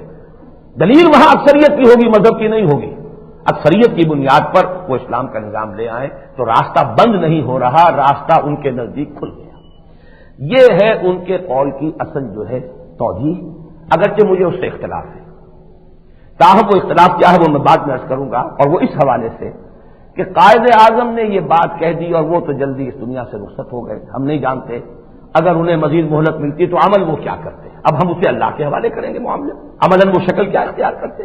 یہ ہمارے لیے کوئی گیس ورک کرنے کی بات نہیں ہے کہ ہم اندازہ کریں, اس کو چھوڑ دینا چاہیے. البتہ یہ کہ ہوا کیا ہے بالفعل, بدقسمتی سے اسی تصور کو یہاں کی ساری مذہبی جماعتوں نے اختیار کر لیا. عملاً تنقید تو قائد اعظم پر کر دیں گے, عملاً خود وہی کر رہے ہیں. یہ جو دام ہمرنگ زمین ہے یہ در حقیقت میرے نزدیک جو مجھے اختلاف ہے وہ کیوں ہے, اس لیے کہ اگر تو مسئلہ ہوتا صرف مذہب کا تو مذہب تو ہندوستان میں بھی موجود ہے, تاحال بھی موجود ہے. ایک دو مسجدوں کے اوپر جھگڑا ہو جائے یا جہاں مسلمان بالکل ختم ہو گئے وہاں کی مسجدیں استبل خانے بن گئی, وہ بات دوسری ہے. ورنہ مساجد آج بھی ہندوستان کی پاکستان کے مقابلے میں زیادہ آباد ہے. مذہب تو وہاں بھی, مذہب تو امریکہ میں بھی ہے. مسئلہ ہے نظام کا, دین کا. اور ایک بات جان لینے کی ہے کہ نظام انتخابات کے ذریعے نہیں بدل سکتا. نظام تو جاگیرداری نظام ہے. نظام میں تو وہ چیزیں ہیں کہ جو دور ملوکیت میں پردے پڑ گئے تھے, اسلام کے حوالے سے بھی وہ نظام آج اس وقت قائم ہے دنیا میں. مسلمان جاگیردار, مسلمان سرمایہ دار, وہ جو اقبال نے کہا جانتا ہوں میں یہ امت حامل قرآن نہیں ہے، وہی سرمایہ داری بندہ مومن کا دین، جانتا ہوں میں کہ مشرق کی اندھیری رات میں بے ید بیضا ہے پیران حرم کی آستی۔ اس اعتبار سے یہ بات جو ہے جب ہماری دینی جماعتوں نے بھی اختیار کر لی تو سارا فساد یہاں پر اب اس کا جو بنا ہے دیکھیے سغرا کبرا۔ اصل معاملہ ہے نظام کا، نظام انتخابات کے ذریعے نہیں بدل سکتا، کیوں؟ جو نظام ہے سرمایہ دارانہ جاگیردارانہ، ووٹ جو ہے وہ اسی کے گرشت میں ہے۔ جاگیردار کے خلاف ووٹ کون دے گا؟ کیسے دے گا؟ آپ زیادہ سے زیادہ یہ کر سکتے ہیں ایک جاگیردار کے مقابلے میں دوسرے کو لے آئیں، بس ایک قریشی کے بجائے دوسرا قریشی، ایک گیلانی کے بجائے دوسرا گیلانی، ایک مزاری کے بجائے دوسرا مزاری، اور تو اس طرح قیاس کرتے چلے جائیے کس علاقہ یہ کر سکتے صرف، اور یہی ہوتا رہا، اور تو کچھ نہیں کر سکتے۔ نظام جو ہے اس کے تحت جو پھندے کے اندر پھنسا ہوا ووٹ ہے وہ اس کے خلاف نہیں جائے گا، لہذا نظام الیکشن سے بدل نہیں سکتا۔ آپ نے جب الیکشن کے اندر حصہ لینے کا فیصلہ کر لیا، اور یہ میں کسی ایک جماعت کا نام نہیں لے رہا، اس میں یقیناً کچھ لوگوں نے اولیت کی ہے، کچھ لوگ اس نقش قدم پر چلے ہیں، کچھ آگے بڑھے ہیں، کچھ پیچھے آ گئے ہیں۔ میں اس وقت کسی کو علیحدہ نہیں کر رہا، بلکہ یہ کہ مجموعی طور پر جن جماعتوں نے بھی، مذہبی جماعتوں نے یہاں یہ سمجھا کہ الیکشن میں حصہ لے کر ہم یہاں اسلام لا سکتے ہیں، ان کے مجموعی طرز عمل کے بارے میں تجزیہ کر رہا ہوں۔ الیکشن میں حصہ لینا آپ نے طے کر لیا، نتیجہ کیا نکلا؟ نظام کی بات آپ کو خود چھوڑنی پڑی۔ یہ بہت بڑا نتیجہ ہے۔ یہی وجہ ہے کہ اس دور میں کتابیں لکھی گئیں جاگیرداروں کو راضی کرنے کے لیے کہ اسلام میں زمینداری بھی ہے، اسلام میں جاگیرداری بھی ہے، گھبراؤ نہیں، کہیں تم ہمارے خلاف نہ ہو جانا۔ مختلف مذہبی طبقات نے انہیں اور اطمینان دلایا، انہیں پتا تھا جاگیردار نہ چاہے تو ہم کیسے آگے آ جائیں گے، سارا تو معاملہ ان کے ہاتھ میں ہے، سارا اقتدار جو ہے وہ تو ان کے پاس ہے، ان کے قبضہ قدرت میں ہے۔ کتابیں شائع کی گئی، فکر نہ کرو، ڈونٹ وری، ہم اس اسلام کے علمبردار ہیں ہی نہیں، ہم تو اس اسلام کے علمبردار ہیں جو ملوکیت کے دور کا اسلام تھا، جس نے جاگیرداری اور زمینداری کو برقرار رکھا ہے، اور ہم بھی برقرار رکھیں گے۔ یہ بہت اہم بات ہے جو میں کہہ رہا ہوں، میں آج کسی کا نام نہیں لے رہا، لیکن یہ کہ مختلف مذہبی طبقات کی طرف سے یہ بات جو کہی گئی، کیوں کہی گئی؟ بلا ضرورت نہیں کہی گئی، کہیں کیوں گئی؟ سارا ٹکڑا ٹکڑا غلط ہو گیا۔ بنیادی غلطی الیکشن کے ذریعے سے اسلام لانا، الیکشن کے ذریعے سے نظام بدل نہیں سکتا، لہذا نظام پر تو انگلی بھی مت اٹھاؤ، بلکہ اس نظام کو تو تقویت دو، اس کو اطمینان دلاؤ کہ don't have any fear about اس، ہمارے بارے میں کوئی اندیشہ نہ رکھو۔ لہذا ہوتے ہوتے بات رہ گئی صرف قانون کی، قانون شریعت، نظام کی بات نہیں، نظام تو ختم، نظام ذہن سے اوجل، جو اصل جس کے لیے تھا یہ سارا کھکھیڑ، قانون شریعت۔ لہذا اب موقع مل گیا کچھ دھوکے باز لوگوں کو کہ اس قانون کے نام پر کچھ ادھوری قسم کی کچھ لیبل تبدیل کر کے اور عوام کو مطمئن کر کے بیٹھ گئے، خاموش ہو گئے۔ لو بھائی ہم نے زکات بھی نافذ کر دی، چلو چھٹی ہو گئی۔ لو بھائی سود بھی ختم ہوا، اب PLS ہو گیا، فلاں ہو گیا، یہ ہو گیا، مارکپ ہو گیا، سود بھی ختم ہو گیا، قانون آ گیا، حدود آرڈیننس بھی آ گیا، بھائی حدود آرڈیننس بھی آ گیا۔ اب جب بات ہی صرف قانون کی تھی تو قانون کا تو انہوں نے جو ہے کچھ نہ کچھ چربا بدل دیا، نظام 100% جو کا تو موجود۔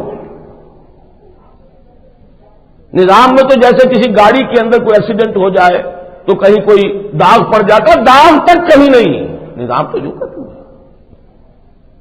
یہ ہے در حقیقت اس پورے طرز عمل کا جو پاکستان میں نتیجہ نکلا۔ اس کا تو اب جو مداوا ہے وہ تو وہی ہوگا، وہ میں بعد میں عرض کروں گا کہ ہمارے کرنے کا کیا کام ہے۔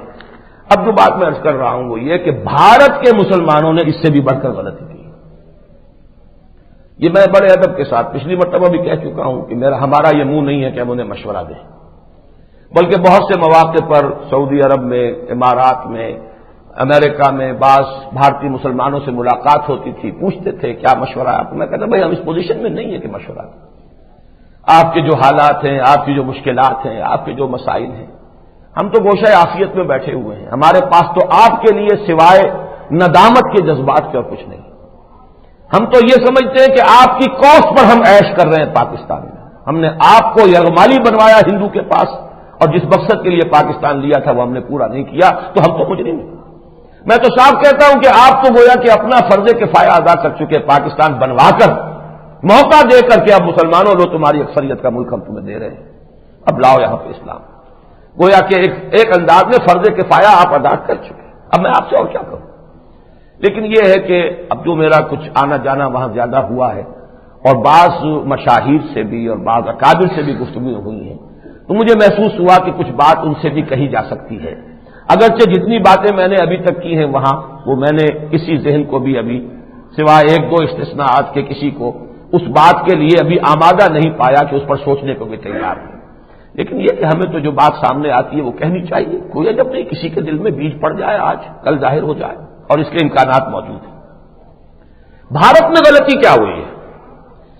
رام راج اور ہندو راشٹر کا جو ایک خوف تھا کہ اگر ہندوستان میں ہندو اکثریت جو ہے اگر وہ بروئے کار آ جاتی ہے تو نتیجہ یہ کہ رام راج آ سکتا ہے، رام راج میں مسلمان مریچ ہو جائے گا، اس کی کوئی حیثیت نہیں ہوگی، ہندو راشٹر میں کیا پوزیشن ہوگی مسلمان کی، لہذا انہوں نے سیکولرزم کو ڈھال کے طور پر اختیار کر لیا، حالانکہ سیکولرزم تو اسلام کی نفی ہے۔ آپ مجبور ہو کسی نظام میں، یہ بات دوسری ہے، بنی اسرائیل پس رہے تھے چکی میں آل فرعون کے عذاب اور تہذیب کی، وہ ایک علیحدہ بات ہے، لیکن ذہناً خود قبول کر کے علمبردار بن جانا یہ در حقیقت ایک بہت بڑی بنیادی فکری غلطی ہے جو مصلحت کے تحت ہوئی کہ اب کیا کریں اس کے سوا کوئی چارہ کار نہیں ہے۔ اب سیکولرزم کا سہارا لے، اسے ڈھال بنائے، سیکولرزم کا سہارا جب لیا تو قومی سیاست میں شامل ہو گئے، گویا کہ متحدہ قومیت کو تسلیم کر لیا، حالانکہ پاکستان بنانے میں بھارت کے مسلمانوں نے بھی جو حصہ لیا تو وہ اس اصول پر تھا کہ مسلمان علیحدہ قوم ہے، ورنہ پاکستان کی تحریک میں ان کا حصہ بے معنی ہے۔ علیحدہ قوم، جداگانہ تشخص قومی یہ ایک علیحدہ شے ہے، اور ٹیریٹوریل نیشنلزم اور سیکولرزم یہ بالکل دوسرا دین ہے، ان دونوں کے اندر تو کوئی ربط ہے نہیں، کوئی مناسبت ہے نہیں، کوئی تعلق ہے نہیں۔ اس اعتبار سے انہوں نے یہ بنیادی غلطی کی کہ اب سیکولرزم کو اپنے لیے پناہ گاہ سمجھ کر، اپنی حفاظت کا ذریعہ سمجھ کر، اپنے لیے ڈھال سمجھ کر اختیار کر لیا۔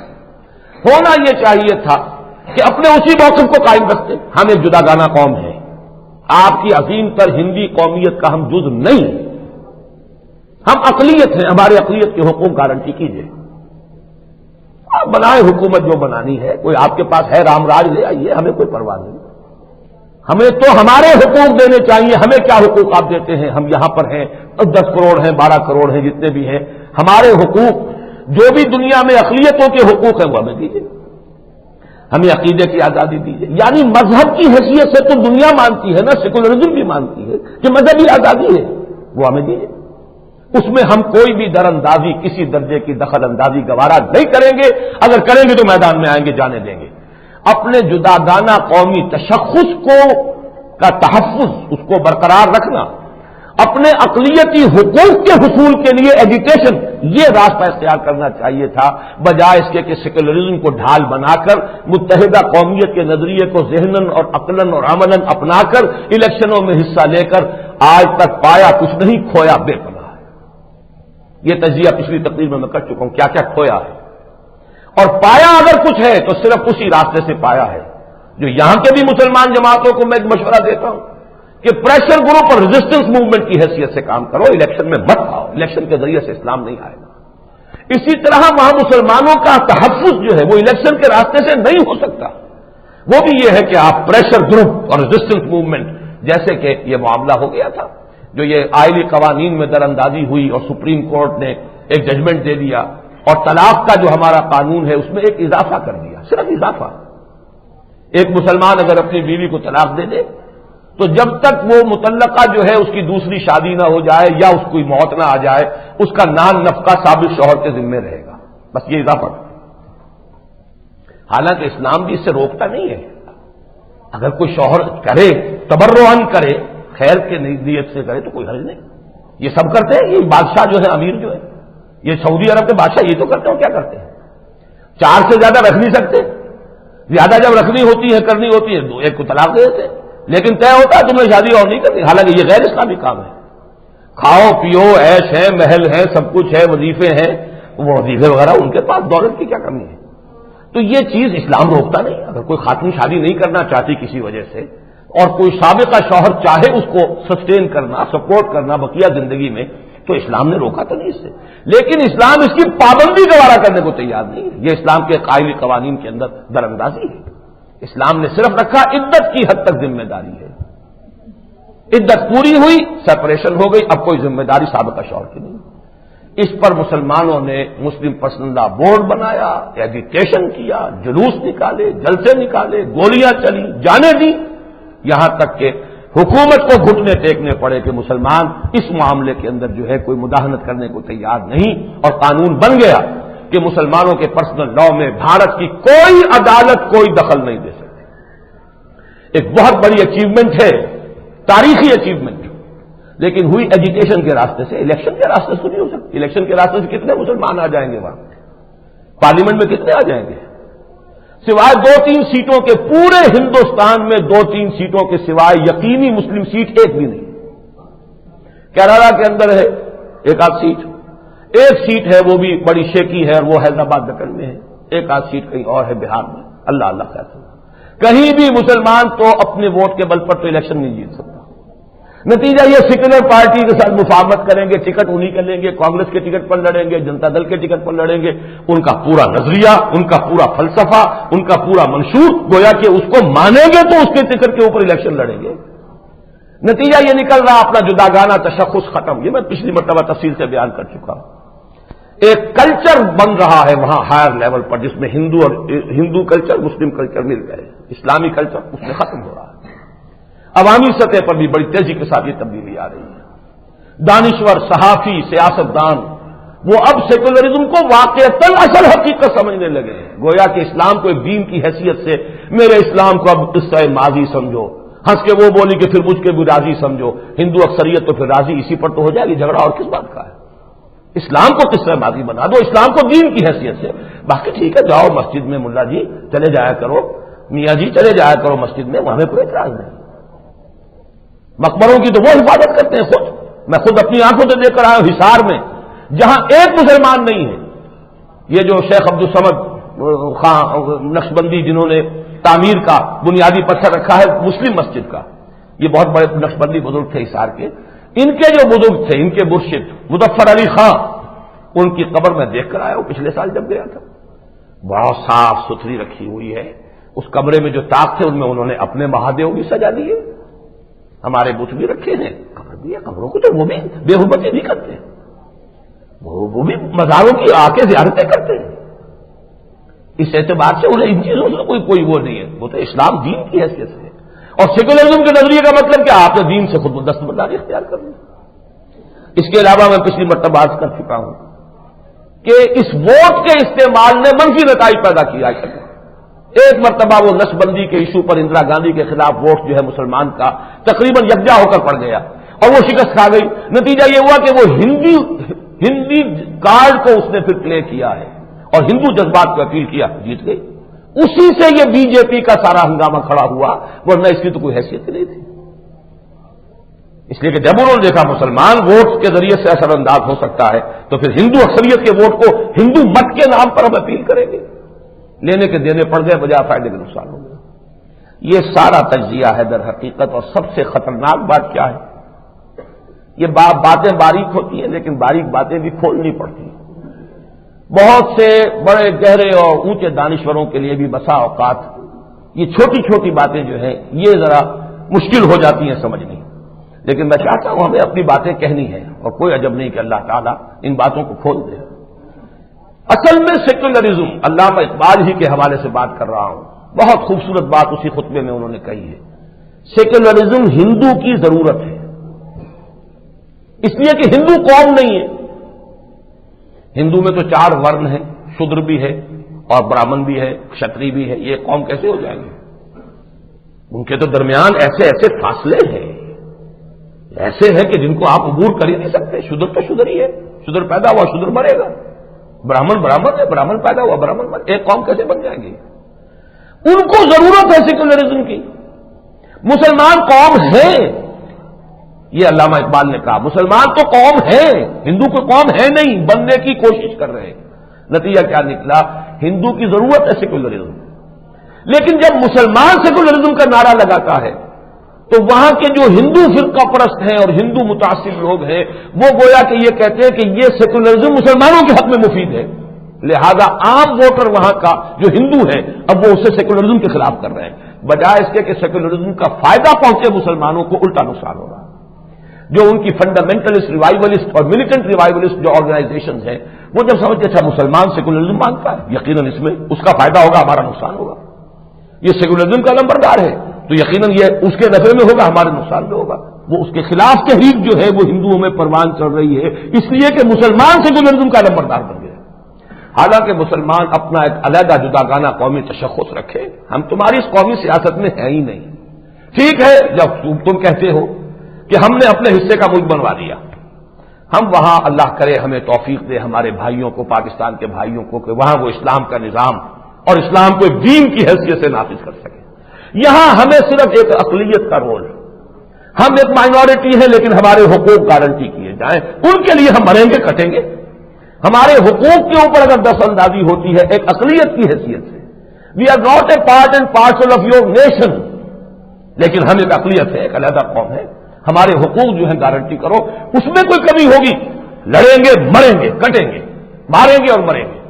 یہ جذبہ اور یہی جذبہ جیسا کہ میں نے عرض کیا اس نے کامیابی کی شکل دکھائی، اور وہ آئلی قوانین کا کم سے کم انہوں نے ابھی تک تو اپنی چار دیواری کا تحفظ کر لیا ہے، لیکن جس تیزی سے اور یہ غلطی جو ہے سیکولرزم کی جو وہاں کے دانشوروں کے ذہنوں کے اندر بار پاتی جا رہی ہے، تو اب تو خاصا بڑا طبقہ مسلمانوں میں پیدا ہو چکا ہے دانشوروں کا جو کامن سول کوڈ کے حق میں باتیں کر رہا ہے۔ میری جو گفتگویں ہوئی تھی اپنے اس سفر بھارت کے دوران، حیدرآباد کے مختلف صحافی اور کچھ سیاستدان بھی تھے، پھر مولانا علی میاں ایک بڑی شخصیت ہے بھارت میں، ان کے اب یوں سمجھیے کہ ایک طرح سے جانشین کی حیثیت سے جو ایک نوجوان شخصیت ابھر رہی ہے، وہ ان کے بڑے بھائی کے نواسے ہیں ڈاکٹر سلمان حسینی ندوی، ان سے بڑی مفصل گفتگو ہے۔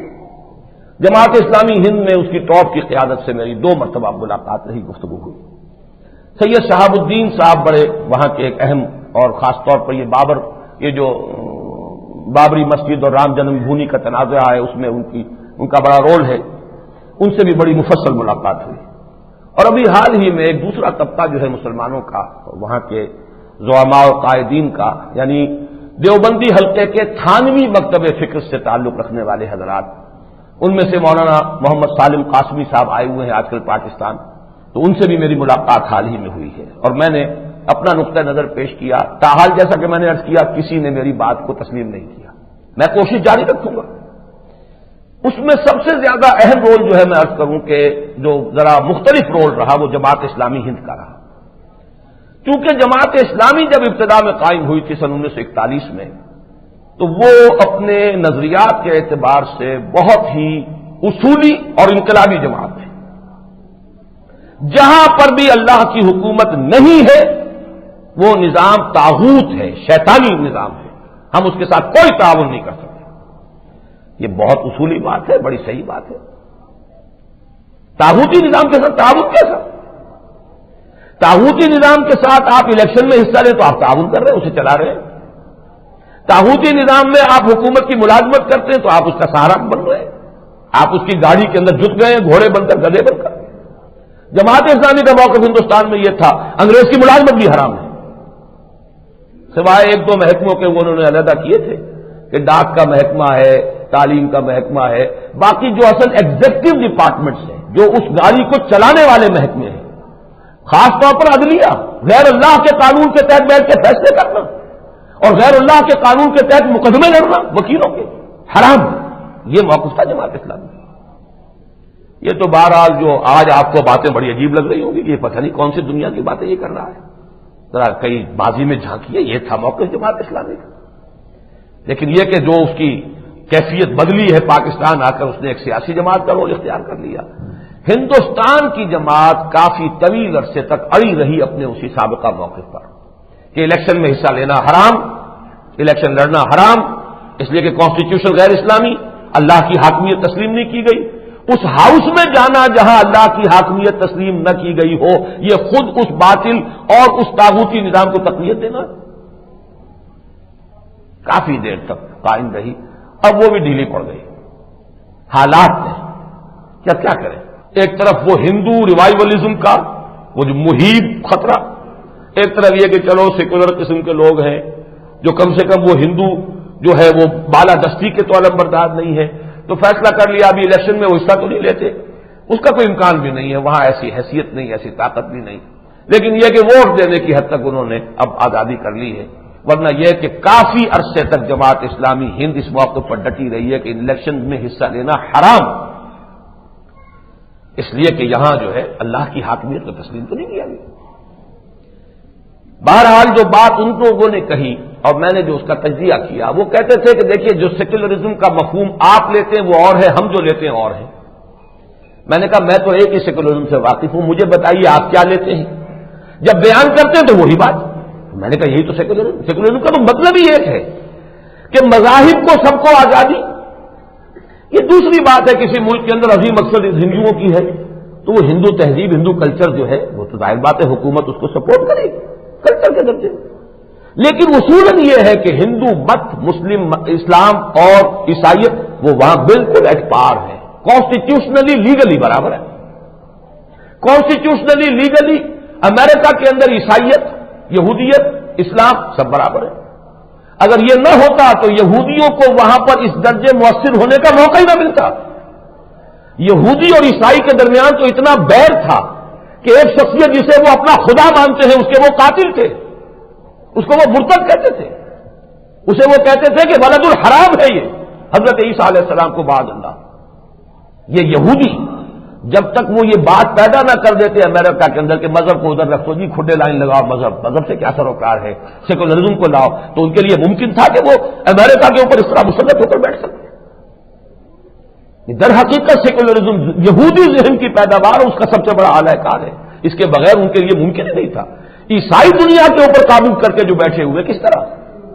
آپ نے ذرا ملاحظہ کیا کہ ایک ہستی کو وہ اپنا خدا مان رہے ہیں، خدا کا بیٹا خدا، اور وہ کہتے ہیں کہ نہیں سن آف مین تھا وہ، تم سن آف گاڈ کہتے سن آف مین تھا، اب سن آف مین تھا تو کون تھا پھر؟ ولد الزنا تھا، مرتد تھا، واجب القتل تھا، سولی پر چڑھایا گیا، ٹھیک چڑھایا گیا۔ ان دونوں میں مفاوت کیسے ہوئی؟ ایسی تو ہوئی کہ مذہب عقیدہ رکھو جی ادھر ایک طرف رکھو، باقی یہ ہے کہ ہمارا نظام سیکولرزم، اسی سے تو ان کے راستے کھلے۔ یہی معاملہ ہے کہ وہاں پر یہی سیکولرزم کے راستے سے وہ کلچر، ہندو تہذیب وہاں پھیلتی چلی آ رہی ہے۔ تو در حقیقت سیکولرزم تو ایک ہی ہے، سیکولرزم دو نہیں ہے، اور یہ اسلام کی نفی ہے۔ یہ دو چیزیں، یہ دو تلواریں ایک نیام میں نہیں آ سکتی۔ اسلام کو مذہب بنا دیجئے، یہ 10 مذہبوں کے ساتھ شامل ہو سکتا ہے، لیکن اسلام کو دین بنائیے، اس نیام میں 2 تلواریں آ ہی نہیں سکتی۔ دین تو ایک ہی ہوگا، دین دو نہیں ہو سکتے، نظام دو نہیں ہو سکتے۔ ایک ہی ملک میں اشتراکیت کا نظام بھی اور سرمایہ داری کا نظام بھی تو نہیں ہو سکتا، یہ تو ناممکنات میں سے۔ نظام تو ایک ہی ہوگا۔ جب آپ اسلام کو دین مانیں گے تو باطل دو ہی پسند ہے، حق لا شریک ہے، شرکت میں آنا ہے، حق و باطل نہ کر قبول۔ اسلام کسی اور کو اپنے ساتھ گوارا کرنے کو تیار نہیں۔ ہاں وہ چھوٹے بن کر رہے، یؤتوا الجزیۃ عن ید وہم صاغرون، تو ان کو مذہب کی حیثیت سے قبول کر لے گا، دین کی حیثیت سے نہیں۔ اسلام کو آپ مذہب بنا دیجئے، یہی سیکولرزم ہے۔ تو واقعہ یہ ہے کہ بات بڑی سادہ، بڑی سامنے کی ہے، لیکن یہ کہ حالات کچھ وہاں کے، اور چونکہ اس طرح کسی نے ابھی توجہ نہیں دلائی تو ابھی مجھے کوئی کامیابی نہیں ہوئی، میں نے بار بار کہا ہے، لیکن امید ہے کہ کچھ نہ کچھ لوگوں تک یہ بات پہنچے گی۔ ایک بات وہ یہ کہتے ہیں کہ صاحب ہمارے لیے یہاں پر ایک بڑا آسان موقع ہے کہ یہ جو ہندو سوسائٹی اور معاشرے کی جو کنٹرڈکشن ہے، اونچ اور نیچ کی، ہم اس کو ایکسپلائٹ کریں۔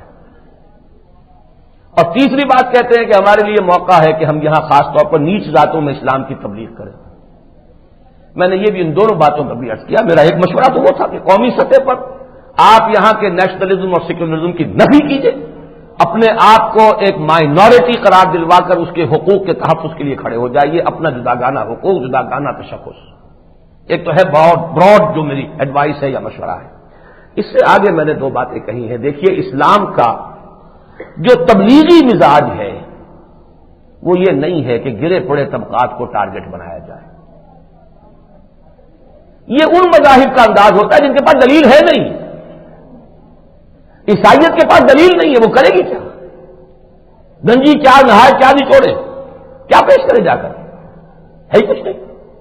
لہذا وہ جو گرے پڑے طبقات ہیں، پسماندہ طبقات ہیں، بسکٹوں کے ڈبے دے دو، گھی کے ڈبے تقسیم کر دو، ان کی بچیوں کو پڑھا دو، نرسیں بن جائیں، اس طریقے سے نام بدل دو، بس یہ کام ہے، اور کیا ہے، اور کیا تبلیغ کر سکتے ہیں اس طریقے۔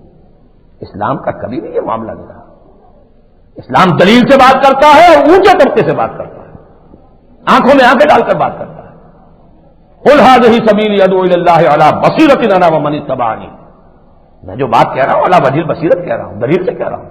قل ہاتھوں برہانکم ان کنتم صادقین، لاؤ نا دلیل اگر تمہارے پاس کوئی ہے۔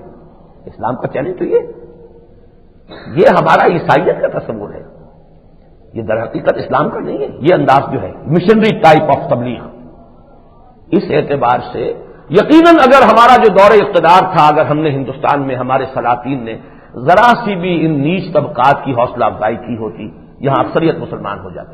اب وہ بات نہیں ہے، اب یہ ہے کہ آپ کو اثر نو تبلیغ بھی کرنی ہے تو دلیل کی طاقت سے کیجئے اور اونچے طبقے سے بات کیجئے۔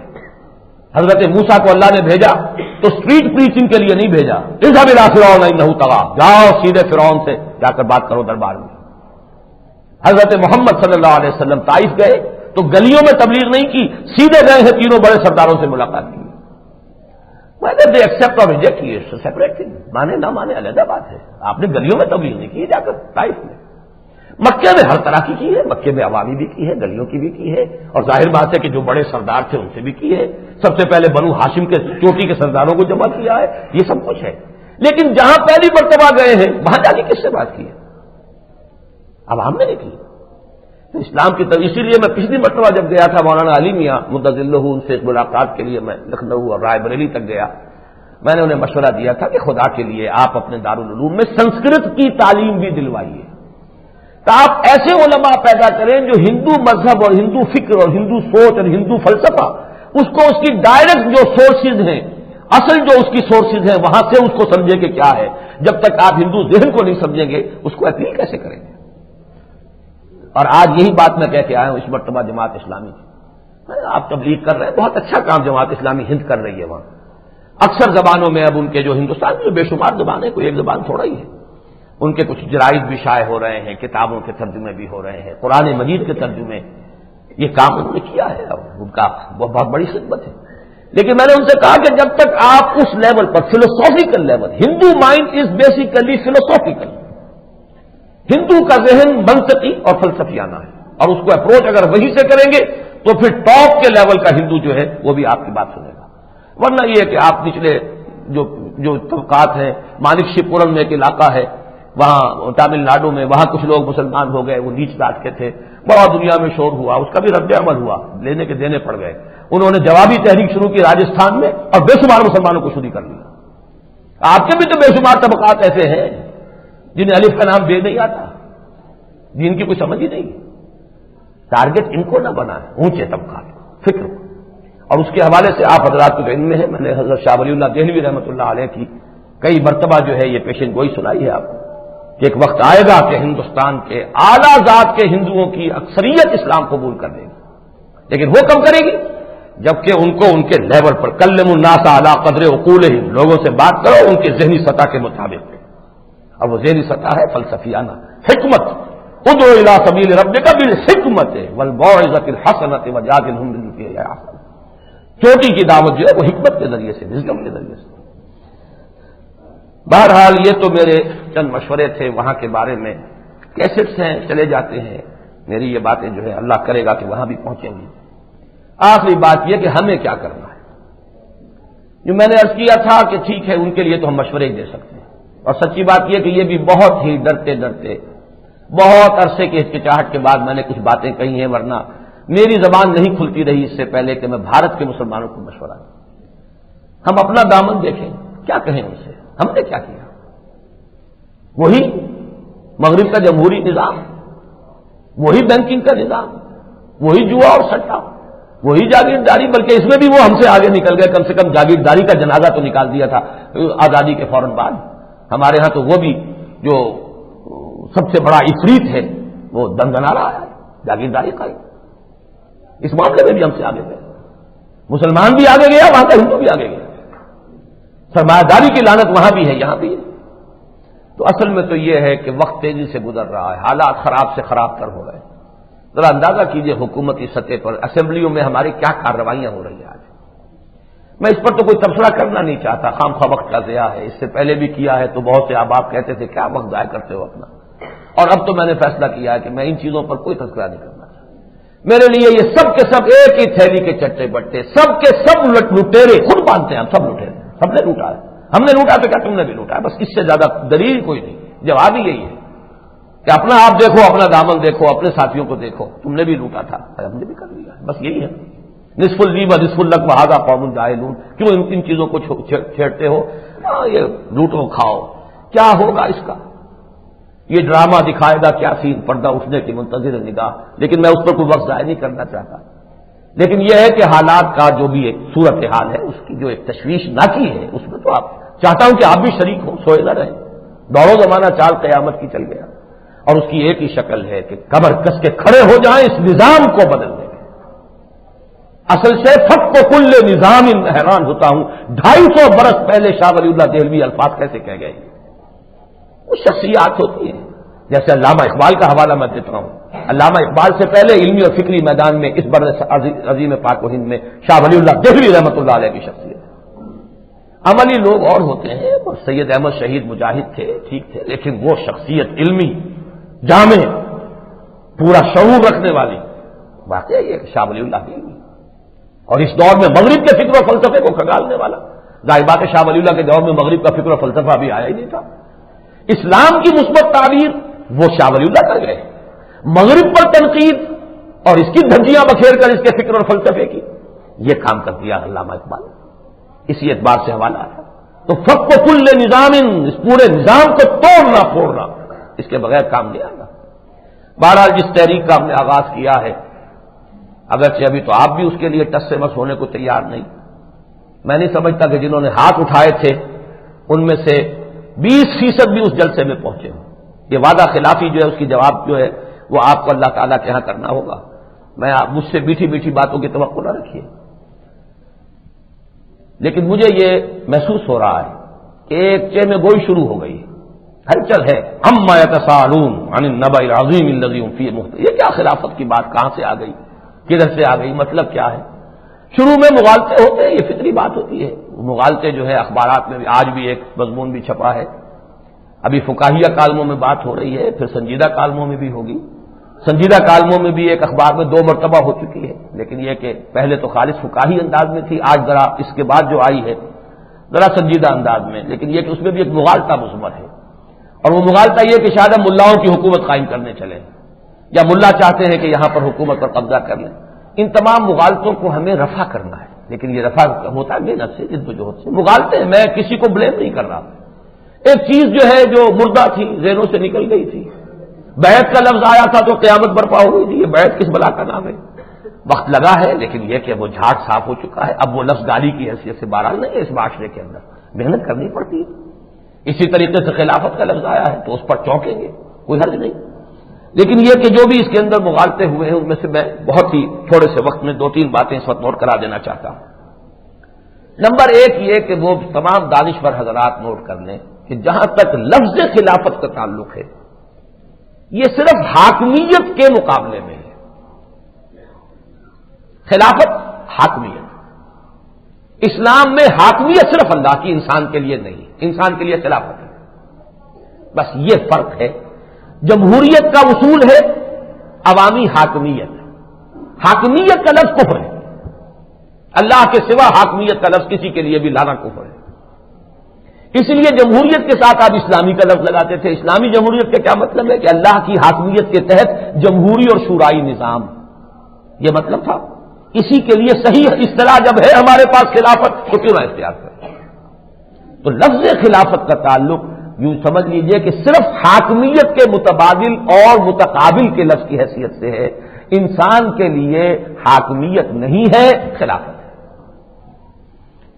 دوسری بات یہ کہ ہماری مراد اس سے وہ مکمل سیاسی، معاشی، سماجی نظام ہے جس کا مظہر کامل و اتم خلافت راستہ تھی. اس لیے کہ خلافت تو صرف ایک پولیٹیکل کانسیپٹ ہوا نا. ہم صرف اس پولیٹیکل کانسیپٹ کو نہیں لے رہے. حاکمیت کا تصور جو ہے وہ تو ایک پولیٹیکل سائنس کی اصطلاح ہے، ساورنٹی. خلافت کا لفظ تو یقیناً اپنی اصل کے اعتبار سے صرف حاکمیت کے مقابل میں ہے، لیکن خلافت کے نظام کی بات ہم کر رہے ہیں۔ نظام خلافت سے مراد ہے وہ پورا سیاسی، اقتصادی اور معاشرتی ڈھانچہ، وہ نظام جس کا مظہر اتم، مظہر کامل، جس کا آئیڈیل نمونہ خلافت راشدہ ہے۔ اسی لیے ہم نے 10 نکات معین کیے ہیں، سماجی، سیاسی، معاشرتی۔ تو اس نظام پر بات کیجئے، صرف لفظ خلافت پر بات نہ کیجیے۔ نمبر 3، خلافت راشدہ جو کی تو اب قائم نہیں ہو سکتی، اس کی کچھ خصائص ہیں۔ یہ میں نے آج سے 15-20 سال پہلے بھی بات کہی تھی، اور ایک اخبار نے، ایک ماہنامے نے باقاعدہ پوسٹر بھی شائع کر دیا تھا۔ وہ خصائص کیا ہیں؟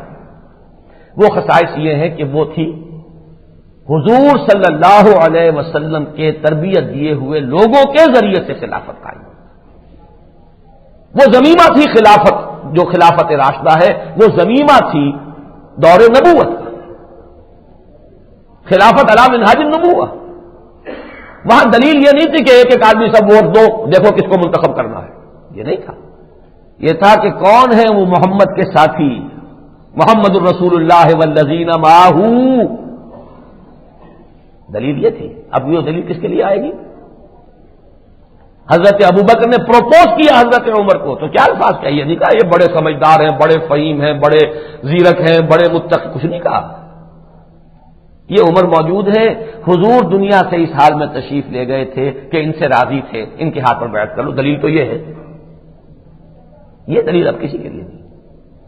پھر درجہ بندی تھی، یہ عشرہ مبشرہ ہیں، یہ اصحاب بدر ہیں، یہ اصحاب بیعت رضوان ہیں، یہ درجہ بندی کہاں سے آئے گی؟ کیا نہیں ہو سکتا۔ پھر قبائلی نظام تھا، وہ قبائلی نظام نہیں۔ اس اعتبار سے وہ ایگزیکٹ ریپلیکا جسے کہا جاتا ہے، کاربن کاپی وہ نہیں آئے گی۔ وہاں سے اصول لے کر ہمیں، اور اسی طریقے سے یہ سمجھ لیجئے جیسے کہ آج کے ایک مضمون میں آیا ہے، خلافت عباسی بھی تھی، خلافت مصری بھی تھی، اور خلافت ترکیہ بھی تھی، عثمانی بھی۔ ہم در حقیقت خلافت راشدہ کا نظام، لیکن جو بھی آج کے تقاضے اور جو بھی ترقی انسان نے کی ہے، سوشل ایولیوشن کے میدان میں جو ارتقا کیا ہے، اس کو سبو کر، جس کو علامہ اقبال نے کہا تھا اپنے لیکچرز میں کہ اسلام کا نظام حکومت ریپبلکن نیچر کا ہے۔ یہ ریپبلکن نیچر دنیا کو تو آج نظر آیا ہے، اسلام میں تو ہے ہی یہ۔ تو گویا کہ اب ہمیں اسے اس طریقے سے ڈیولپ کرنا ہے، اس کو بنانا ہے۔ یہ اعلیٰ ترین جو دور حاضر کے تقاضوں کے مطابق خلافت کا نظام جو ہے بنے گا، بس اس میں حاکمیت انسانی کی نفی ہوگی، کتاب و سنت کی ٹوٹل بالادستی بلا استثناء، نظام پر بھی، قانون پر بھی۔ پھر اقتصادی نظام وہ تمام لوگوں کی بنیادی ضروریات کی کفالت عامہ کا، مسلمان ہوگا صرف لیجسلیٹو پروسیس میں، اور خلیفہ مسلمان مرد ہوگا اور کوئی نہیں، اور اس کے لیے ووٹ میں حصہ بھی لینے والے مسلمان ہوں گے اور کوئی نہیں۔ یہ نظام ہے، یہ اس کے خط و خال ہے، جس پہ تفصیل سے باتیں ہوں گی۔ بہرحال اللہ کا شکر ہے کہ گفتگو شروع ہو گئی ہے، بات چل نکلی، اب دیکھیں کہاں تک پہنچے۔ اب کہاں تک پہنچے گی اس پہ تو اصل فیصلہ کن بات تو ہے مشیت عزدی، اللہ کا فیصلہ، اللہ کا حکم۔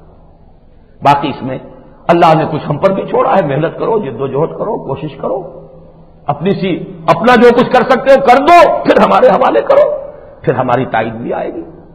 اس کے لیے آپ لوگ بھی کمر کسیں، ہمت کریں، حرکت پر آمادہ ہوں، اس لیے کہ یہ معاملہ جیسا کہ میں عرض کر چکا ہوں آج پھر پاکستان ہی کا نہیں ہے، اس معاملے میں کم سے کم پورے بر عظیم پاک و ہند کے مسلمانوں کے فرض کفایہ کا بوجھ ہمارے ذمہ ہے۔ ہم نہیں کریں گے تو اللہ کے بھی مجرم، ان کے بھی مجرم، انہوں نے ہمیں پاکستان بنوا کر دے دیا تھا۔ اکثریت کا ملک ہے، چلو وہاں تو اسلام کا وہ اصل نظام، وہ جس کا خواب کبھی علامہ اقبال نے دیکھا یا کبھی قائد اعظم نے، اسلام کے اصول حریت و اخوت و مساوات کا نمونہ دکھانا چاہتے ہیں، یہ انہوں نے پیش کیا تھا۔ بہرحال اس کے لیے کمر کسنی چاہیے، ہمت کرنی چاہیے، ارادے کیجئے، عزم کیجئے، اس تحریک کے لیے آگے بڑھیے، جو بھی غلط فہمیوں کے یہ اندھیرے ہیں انشاءاللہ دور ہو جائیں گے۔ آخر میں ایک بات عرض کر رہا ہوں، ہمارے ہاں پچھلے دنوں لاہور میں 2 روزناموں نے شیعہ سنی مسئلہ نہیں بلکہ یہ کہ فرقہ واریت کا کیسے یہ زہر کم کیا جائے، اس پر یہ 2 اجلاس کیے، اور ان دونوں میں بھی حاضر ہوا۔ اس میں بہرحال جو بھی باتیں کہی گئی تھی میں اس کو تفصیل میں اس وقت نہیں جانا چاہتا، لیکن ایک جو بیان آج آیا ہے اخبار میں جنگ میں، وہ در حقیقت وہ غلط بات ہے جو میری طرف منسوب کی گئی ہے، اور اس کے لیے میں پرزور طریقے پر مطالبہ کر رہا ہوں جنگ کی انتظامیہ سے کہ خود وہ اس کی تردید کرے، اس لیے کہ یہی چھوٹے چھوٹے شوشے ہوتے ہیں جس سے بڑے بڑے ہنگامے کھڑے ہو جاتے ہیں۔ ان کے پاس میرا ٹیپ موجود ہے، میری بات جو ہے پوری کی پوری ان کے اوپر فرض ہے، ذمہ داری ہے ان کی، اور جو لوگ بھی یہاں پر کوئی ہیں جو ان کے اوپر اثر انداز ہو سکیں، ملک کے لیے، امن کے لیے، خیر کے لیے چاہیے کہ دباؤ ڈالیں کہ میری پوری بات وہاں شائع کریں، اس لیے کہ میری غلط تعبیر کر کے جو ہے پھر کوئی ہنگامہ کھڑا کیا جا سکتا ہے۔ اخباروں کو تو چاہیے یہ شوشے چاہیے، لیکن یہ کہ اس سے جو قوم اور ملک کا جو معاملہ ہے اس کے لیے بہت خطرناک صورت پیدا ہو سکتی ہے۔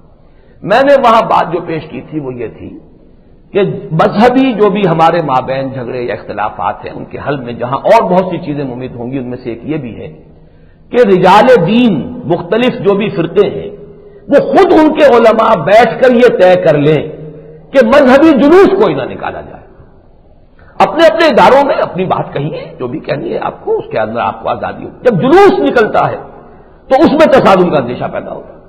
یہ تمام جلوس جو ہے، اور یہ میں نے کہا تھا کہ کوئی اس پر پابندی نہیں لگا سکتا، کوئی حکومت جرأت نہیں کر سکتی، اس کی قتل نہیں کر سکتی، کوئی مطالبہ میں کروں اس سے بھی کوئی نہیں ہوگا، لیکن اگر یہ مل کر بیٹھے جیسے آج بیٹھے ہوئے ہیں، وہاں شیعہ بھی تھے، سنی بھی تھے، بریلوی بھی تھے، دیوبندی بھی تھے، اور وہ سوچیں کہ اس وقت دنیا کس رخ پر جا رہی ہے، حالات کیا ہیں، new world order, geo world order, اور اس کا ہدف پاکستان اور ایران، پاکستانی اس حوالے سے کہ اس کے اندر ایٹمک صلاحیت ہے، ایرانی اس حوالے سے کہ وہ خود خلیجی ملک ہے، ایک جو ہے سب سے بڑا دنیا کا شیعہ ملک ہے اور ایک یہ کہ سنی اکثریت کا ملک ہے۔ ان دونوں کے اندر ان حالات کو بہتر اگر نہ بنایا گیا تو نتیجہ کیا ہوگا؟ لڑیں گے، مریں گے، اور اسلام یہاں نہیں آئے گا اور دنیا جو ہے وہ راج کرے گی، سیکولرزم کا راج چلے گا یہاں پر۔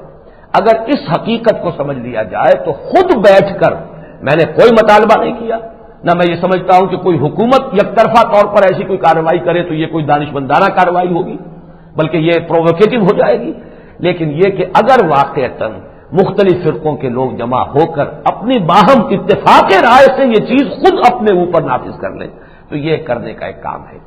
یہ بات جو ہے اسی انداز میں آنی چاہیے تھی، لیکن یہ کہ اس کا معاملہ جو آج آیا ہے، اور اگر تردید نہیں آئے گی تو سمجھا یہ جائے گا کہ یہی بات کہی گئی ہوگی، اور اس سے جو ہے وہ فتنہ اور فساد کی آگ بھڑک سکتی ہے۔